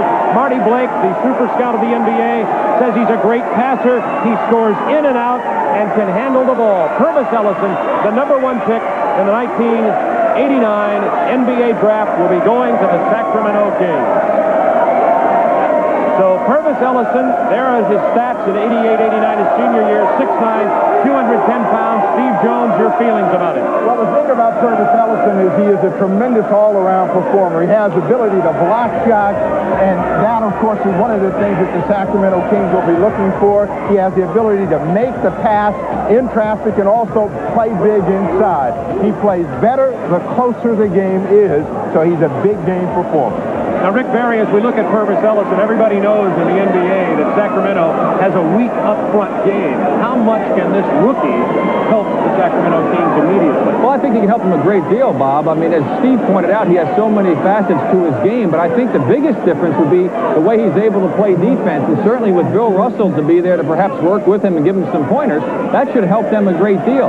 The one question that I have about Purvis Ellison, and so do a lot of other people, are basically his attitude. He, of course, you know, was released from the Pan Am team because of some problems there, some disciplinary problems. Is he really going to play as strong as they would need him to play to make him into the player that the Kings need? Well, we're all going to get a chance to meet Purvis Ellison together. The first pick in the 1989 draft is with Craig Sager. Well, thank you, Bob. It was billed as a draft of uncertainty. Purvis Ellison, when were you certain that you'd be the #1 pick? When the commissioner announced it. Well, back when you were a freshman, you got the moniker of Never Nervous Purvis. I think we saw a new side of Purvis Ellison tonight. You look pretty nervous out there. Actually, I wasn't that nervous. You did break into a sweat, though. I think all the guys down there were really anxious for the decision to be made, and I just thank God for giving me the opportunity to play basketball, and I'm just happy with the decision that Coach Russell and the rest of the management at Sacramento made. Jerry Reynolds obviously would be glad to be able to coach you, but Bill Russell, I think, will be spending a lot of time at practice. What about being billed as the next Bill Russell? Well, he was a great player, and I'm grateful to get the opportunity to be able to learn from who I consider one of the best centers of all time. And the fact that he can give me some of his knowledge, hopefully I can become or be able to be the type player that he was at the Celtics. Well, thanks for being with us. Never or almost never, Purvis Ellison. Congratulations on being the #1 pick. Let's go back to Bob Neal. There's the mother and father of Purvis Ellison. You don't have to tell anybody that they are very proud and very excited. Now, the second pick in the NBA draft belongs to a team that seems to always be picking very high, the Los Angeles Clippers. They have had buzzard's luck with their picks, however. Steve Jones, last year you were out in Los Angeles when they picked Danny Manning. He tore up his knee. Look at their #1s. Talk about their luck with the picks. Well, you know, it's a star-crossed franchise, and for some reason or another, these people have not been able to turn the franchise around. It's a team that's loaded with young talent, and certainly being in a position of selecting #2, now with, again, two great multi-purpose players sitting right in front of you. What do you do? Danny Ferry, Sean Elliott, and their style of play happens to be upbeat, and they like an open court game. Sean Elliott, Rick Barry? Well, I'll tell you now, you see, Steve, this is what's making this draft so interesting, guys, is that the talk that we hear going around is that they may very well pass over Sean Elliott because they didn't like the way his knee came out in their examinations of it. Also, they may pass on Danny Ferry, a very multi-talented player, to go for perhaps one of the great shooters to come out of college basketball in many a year, and that's Glenn Rice. Now, what we're hearing is that Glenn Rice may very well be the pick of the Clippers, which means Danny Ferry and Sean Elliott, the guys that everybody picked 1 and 2, may drop down now to 3 and 4. That's got to make the Heat and also San Antonio very happy. All right, you saw Danny Ferry there, and let's look at the strengths and weaknesses of the Los Angeles Clippers club. Their strength is they got a lot of young talent. The weakness, leadership, direction from management. As we said, it's either tough decisions by management or buzzard's luck that cause them to have all their problems with their draft choices. Steve, let's go back to that decision again. As you look at Glenn Rice from Michigan, is it possible to let a player of the caliber of Danny Ferry get by if you're #2? What they will ask is, can we trade our owner if it doesn't work out? This is a team that has had to make a real crucial decision, and one of the areas that they seem weakest in is perimeter play. Rice is a tremendous offensive player, the best pure shooter in this draft, the group of people that we have seen, so it wouldn't hurt them to take him. But again, when you talk about all-around ability, you want to try to get as many people as we can, because that's the direction that the game in the league is going. All right, let's not forget one thing. Bob Ferry, the general manager of the Washington Bullets, is the father of Danny Ferry. They've been known to take one pick and then later on make a deal for another pick, and after that second one is made, make a trade. So some of these players picked up in the top 5 or 6 could possibly be being selected in anticipation of a trade later on. We don't know that for sure. Let's go now to NBA Commissioner David Stern and find out about the Clippers. With the second pick in the 1989 NBA draft, the Los Angeles Clippers select Danny Ferry from Duke.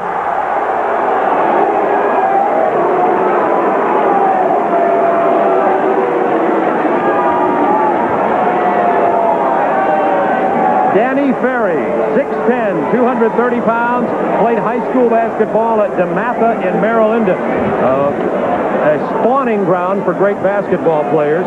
He was the winner of all the awards in his senior year that Sean Elliott did not win.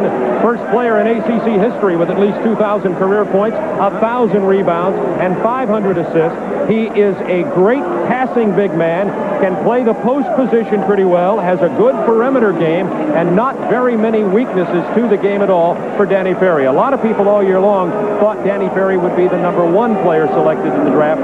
That was Purvis Ellison, so another big guy goes, and you get a great idea of just how big he is by standing beside David Stern. Bob Ferry, the general manager of the Bullets, we told you, has participated in 18 drafts, but first as a player, then as a GM. But today's draft is one of very mixed emotions for Ferry, and barring any sudden developments, and Bob Ferry is, and that means barring a trade, is going to watch another team be the owners of his son. Bob Ferry shared some emotions with us. And I was from St. Louis, and I got drafted by the St. Louis Hawks.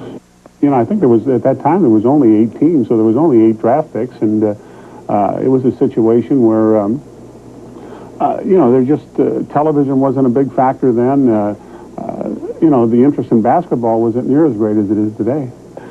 Since he's been little, you know, he and my other son have worked out together, and I've worked out with him, and we've really, I can remember maybe when they were both 8 years old and 6 years old, sat around and talked and how to work on their game, and I think it became obvious to me after his sophomore year in college that he had, you know, real pro potential. It's a great feeling. It's probably every father, NBA father in the league would like, you know, would like that to happen to them. And you know, it's been wonderful. He's going to be a very good player, I'm sure. Besides being a very good player, he's been even more than that as a son. Well, like father, like son. Bob Ferry, #1 pick of the St. Louis Hawks back in 1959. 30 years later, Danny Ferry, the #1 pick of the LA Clippers. Before I talk to you, anything like you to say to your father, who I'm sure is watching at the Capitol Center? Well, just good luck with the 9th pick, and hello to everybody back at the Capitol Center. The toughest thing about being a success, you have to keep on being a success. How did you improve your game from the High School Player of the Year in '85 to the Naismith winner in '89, now to the #1 pick of the Clippers? Well, it was a great situation at Duke. I was able to play under a great coach, Coach K, and he really helped me refine the mental parts of the games, and as far as just controlling my head a little bit. And, you know, with that, I got confidence and progressed, I think, and I just really enjoyed Duke a whole lot, both on and off the court. Okay, well, congratulations on joining the Clippers. Purvis Ellison, the #1 pick. Danny Ferry, the #2 pick. Plenty more still coming up from the Felt Forum in Madison Square Garden. Don't go away. In 5 seconds, tell us about the 4-wheel disc brakes on your Eagle Premier Limited. Okay, I'm driving. A tree falls in the road. I'm getting closer and closer and closer. Sir, you're going to have to stop. My point exactly.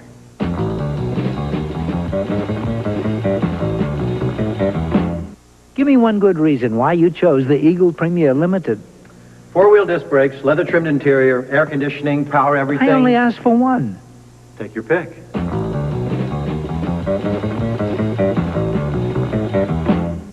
6'2" is pretty big, unless you play pro basketball. But none of those 7-footers ever had a bigger thirst than me. And when I'm thirsty, I don't want some watered-down version of a regular beer. I want the less filling beer that tastes great. Miller Lite. And there's nothing like enjoying Miller Lite without any 7-footers looking down on you. Man, I love hanging out with ex-shots. Rick Barry, Steve Jones with you from Madison Square Garden, the 1989 NBA Draft. Sacramento took Ellison, the Clippers, Ferry, and now it is the turn of San Antonio. And let's go to the commissioner. With the third pick in the 1989 NBA Draft, the San Antonio Spurs select Sean Elliott from the University of Arizona. Sean Elliott is 6'8", 205 pounds. His hometown is Tucson, Arizona. Sean Elliott can, you use the cliche, do it all. He can, folks. It is just the simple truth. Raised his scoring average to a career-high 22.3 as a senior, 7.2 rebounds, 4.1 assists. He can play small forward and big guard. He's a great passer. And we've talked about the brace on his knee, the questions about his health.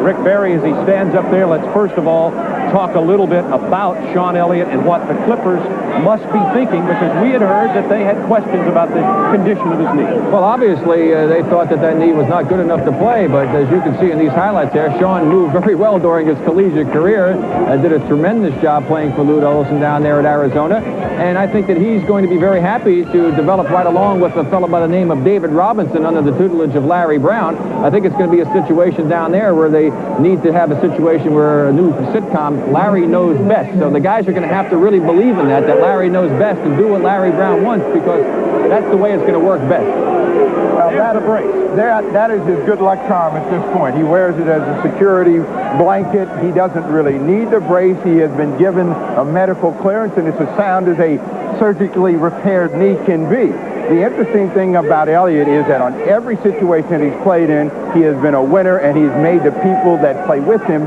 play better.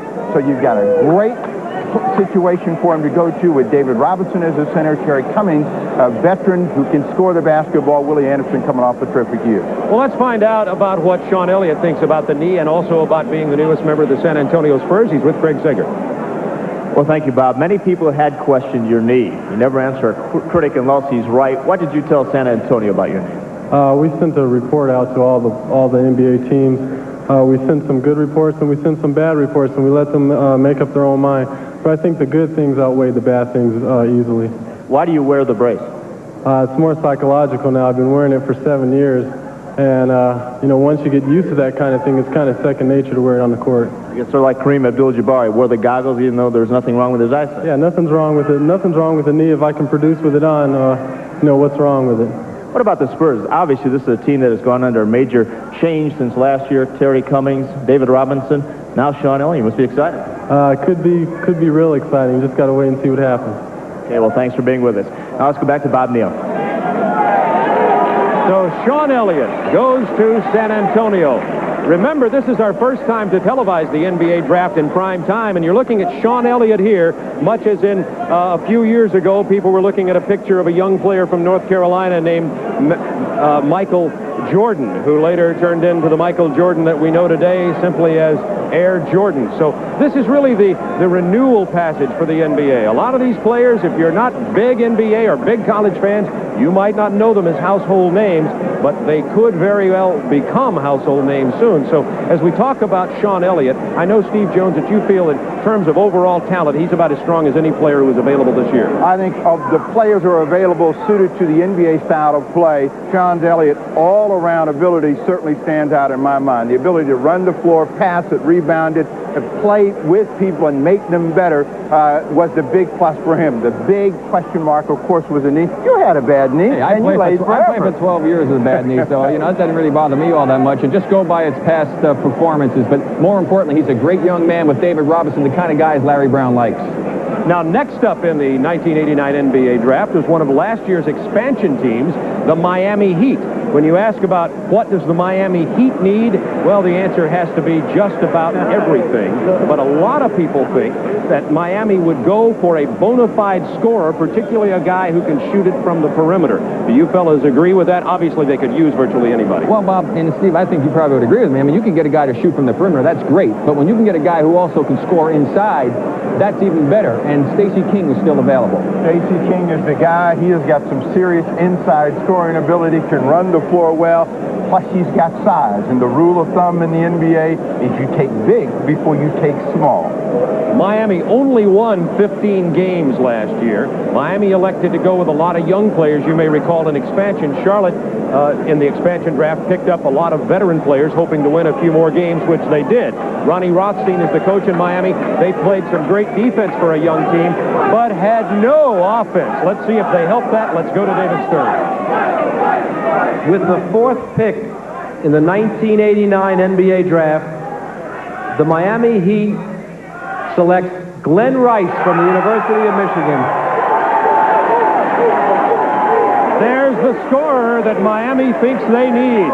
You remember Glenn Rice leading Michigan to the NCAA championship, averaging nearly 31 points a game, shattering Bill Bradley's record for most points in the NCAA tournament with 184 points, 6'7", 215. He came out of Northwestern High in Flint, Michigan, and Marty Blake, the NBA super scout, said, quote, and remember, he's seen thousands of players, Glenn Rice is one of the best shooters I have ever seen. Bob, I tell you, this really shocks me because, sure, he is a great shooter, one of the best I've seen in many, many a year, but with Stacey King still available, to go for a smaller guy, a guy who really is not that talented at getting his own shot and needs some help to get it, whereas King can do so many more things. Very surprised, but he will be an outstanding player in the league, but he's going to have his work cut out for him getting shots in Miami. Steve Jones, we see ability to create own shot coming off the screen. They'll be talking about Miami Vice if this doesn't come out right. We're at Madison Square Garden in New York City with the 1989 NBA draft. Charlotte will come up next. Exclusive coverage of the 1989 NBA draft is brought to you by Miller Genuine Draft, cold filtered for real draft taste. So tap into the cold. By Jeep and Eagle, the official vehicles of the NBA. By Wendy's, the best burgers in the business, and a whole lot more. By Digital Equipment Corporation, the official computer vendor to the NBA. And by Sheraton, the hospitality people of ITT.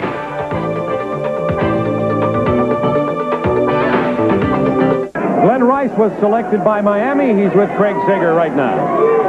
Well, thank you, Bob. From a state championship at Flint High School to a national championship at Michigan, now to a team that lost 67 games a year ago. You think you can make the adjustment?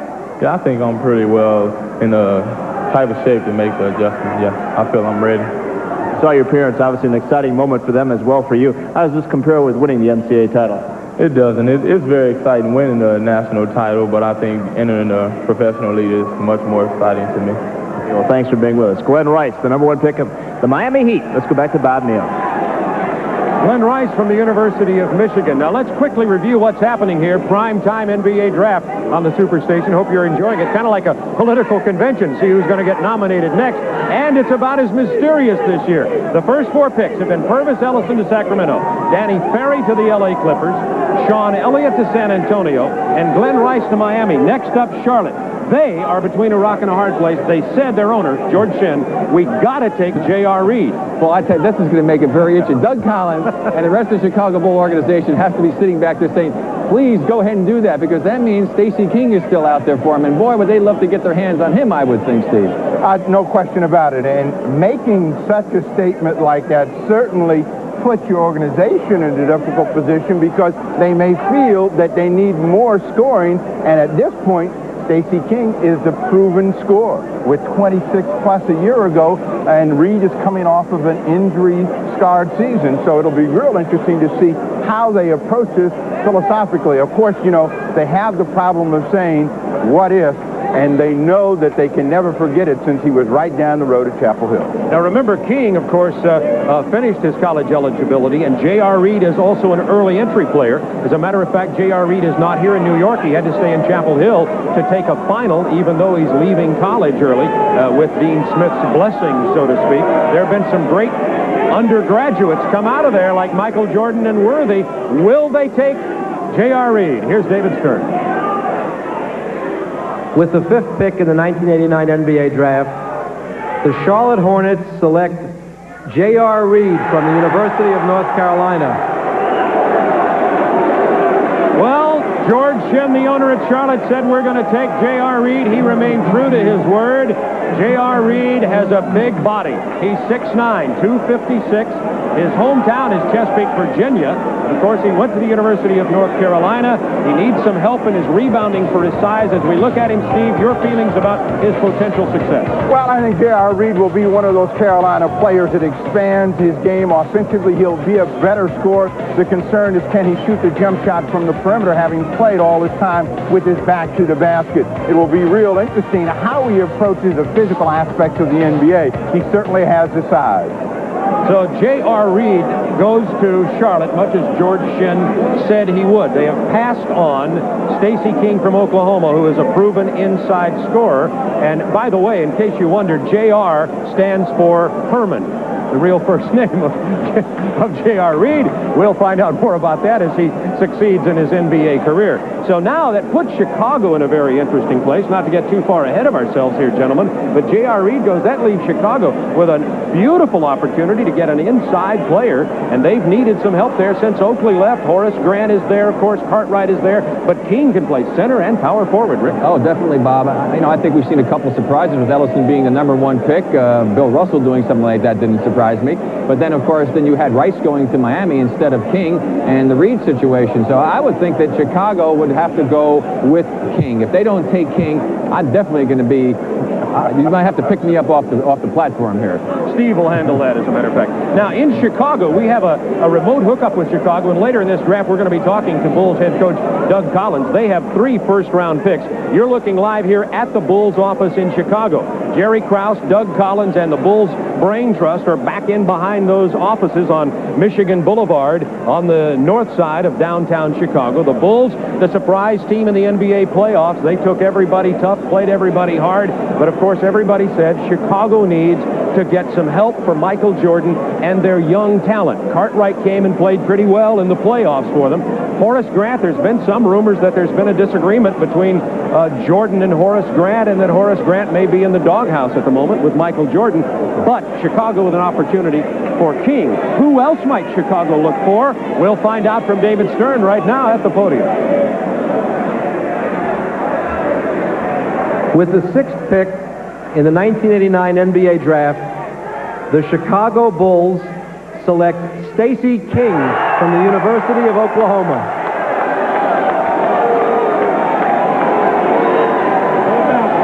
Well, they all like Stacey King. He is versatile.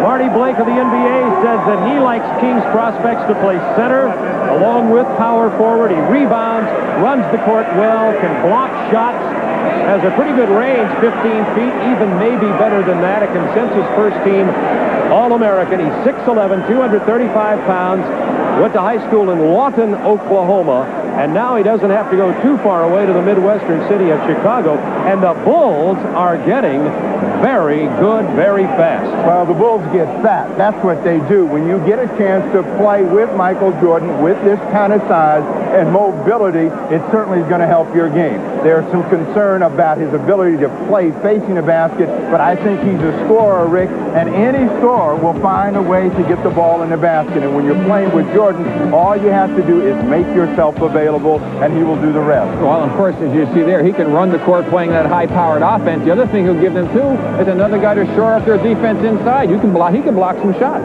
Let's go over to Craig Sager right now and meet him. Well, thank you, Bob. You could have gone #1. Instead, you go #6. Any disappointment? Oh, definitely not. I'm playing with one of the best players in the NBA, and I'm very fortunate to be in Chicago.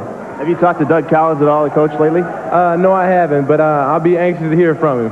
What's it going to be like playing with Michael Jordan? You get to watch him on TV all the time? I think it's going to be easy for me because he'll be drawing triple teams, and I'll be able to score a little bit easier than I think I will. Your close friend and teammate Mookie Blaylock is out there. What'd you tell Mookie on your way up here? I just told him just to relax and just let everything fall into place. He'll be somewhere, and whoever gets Mookie Blaylock will get a steal, I guarantee you. Well, the Bulls have a couple of picks coming up. Who knows? Maybe you can still be teammates. I hope so. The draft will continue from New York in a moment. Please stay with us on Superstation TBS as we're live from the Felt Forum at Madison Square Garden. Ferry, you see him wearing his L.A. Clippers. I wonder if he's talking to his dad, Bob, the general manager of Washington. Purvis Ellison was the first player selected by Sacramento, then Ferry. Sean Elliott went to San Antonio, Glenn Rice to Miami, J.R. Reed to Charlotte, Stacey King to Chicago, and Indiana is about to come up next. There you see Tom Hammonds, and then Tim Hardaway. There is Gary Leonard, the 7-footer from Missouri. George McLeod of Florida State, a great scorer. He is sitting beside John Morton, who came on in the NCAAs for Seton Hall, particularly against the University of Michigan. Indiana comes up next. They need some perimeter scoring, and what else? Well, I really think they need some help on the inside, Bob. They need to get some people to do a little work, yeoman's work down underneath the basket. They got plenty of perimeter shooters. Well, Reggie Miller has been their guy to stick it from long distance, and when I look at the team, I think they need some additional help at the point guard as well as inside, and it'll be interesting to see what they do with this pick, given the fact that they are changing philosophy, and Dick Versace has his first year as the head coach. A good question. Might they go small with offensive power? We'll find out in just a moment. Here's David Stern. Stern now. With the 7th pick in the 1989 NBA draft, the Indiana Pacers select George McLeod from Florida State. You have George McLeod. He is a perimeter scorer, non-parallel in some people's mind. There have been some questions about whether or not he has as consistent a game as some people would like, whether he plays as great a defense. He's 6'6", 205, but this man has great range. He's not really a point guard, but he passes the ball well, good ball handler, great free throw shooter, and you're surprised, Rick Barry. Well, I really am, Bob. I mean, this really does surprise me. You got Reggie Miller, you got Person, you got Stepanovic, who plays away from the basket. I mean, they got plenty of outside shooters. Maybe there's a trade in the work here to try and do something else. The Pacers' problem is they've been playing like trotters. They got to get the right kind of people back and get on track. George McLeod has the ability to shoot the ball long distance. He's got major league range and deep out on the floor. If you're concerned about McLeod at all, it would be his shot selection when he takes those shots. But certainly, he has big offensive skills, particularly from deep out on the floor. That makes another player that has a problem with shot selection then for that team, doesn't it? Maybe 3 of them. Well, you have to think there's a possibility of trades. I don't know if George McLeod has heard anything about that or whether he thinks he'll stick at Indiana. He's with Craig Sager right now. Let's find out. Well, thank you, Bob. The luck of the draft can affect a player's career, but of all the players that talked to the past several days, you thought with your versatility you could fit in anywhere. What about Indiana? Well, yes, I feel like I can fit in with Indiana. They're a very young team. They got a good front court. And hopefully my presence will even make the backcourt even better. I know you're nervous out there. Who's the first person you're going to call? I'm going to call my mom. What are you going to tell her? I love her. Well, one of your classmates at Florida State, Deion Sanders, went prime time this year, of course, with his football career and also his baseball career. Now you've gone prime time as well. Well, yes. Deion is a real good friend of mine, and all I can say is hello, Deion. All right, George McLeod, now a member of the Indiana Pacers. Let's go back to Bob Neal. Well, Pat Kennedy, the head coach at Florida State, is here, and Pat Kennedy had said earlier that he thought that George McLeod could end up somewhere around Indiana if the things fell right in this draft. Once again, we have no firm rumors of any kind of Indiana trade. We are hearing one rumor bouncing around here, though, that we'll pass along to you. Still just a rumor, is that Chicago may be trying to move Dave Corzine, their center power forward, backup player, to Orlando for a draft choice. Chicago has 18 and 20 coming up later in the draft. Well, that makes a lot of sense, Steve. I mean, they just got Stacey King, so Corzine does become a bit expendable. And, of course, now they're looking to improve the depth and quality of their team and thinking that they would have a few years to develop it, so it's going to be real interesting. You know, the next team up is Dallas. And Dallas is only thinking about one thing. Remember when we had a chance to select Karl Malone? Who is the guy that everybody's been talking about as the next Karl Malone? It happens to be Randy White. He's sitting there. The question is, will they take him because they need help up front? There have been also some rumors here that Tom Hammonds is liked a great deal by the Dallas Mavericks. Hammonds is the 6'9" power forward candidate from Georgia Tech.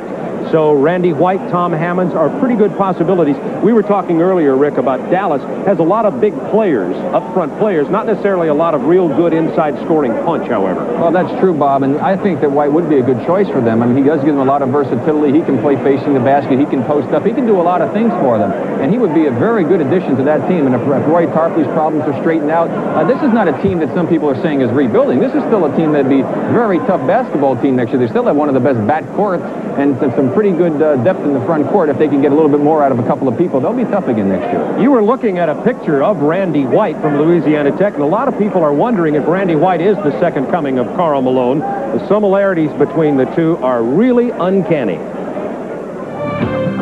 In fact, this week, an article in Sports Illustrated about White was titled Mailman 2, in deference to Malone's nickname. Of course, they both attended Louisiana Tech. They're almost identical in height and weight. The final year stats also almost identical, with a slight edge to White. Playing with the Utah Jazz, Malone, known as the mailman because he always delivers, has become the preeminent power forward in the NBA. Can White continue to follow in Malone's footsteps and arrive special delivery in the NBA?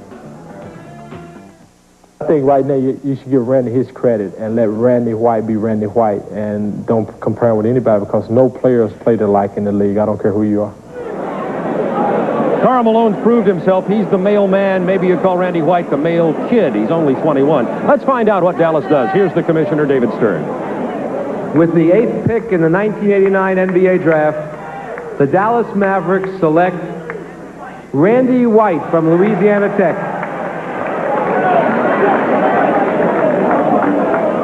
There's Randy White. He's 6'8", about 250 pounds. He's from Shreveport, Louisiana. Many comparisons to Karl Malone. He came from a very small town. He's worked out with the same trainer who worked with Karl Malone.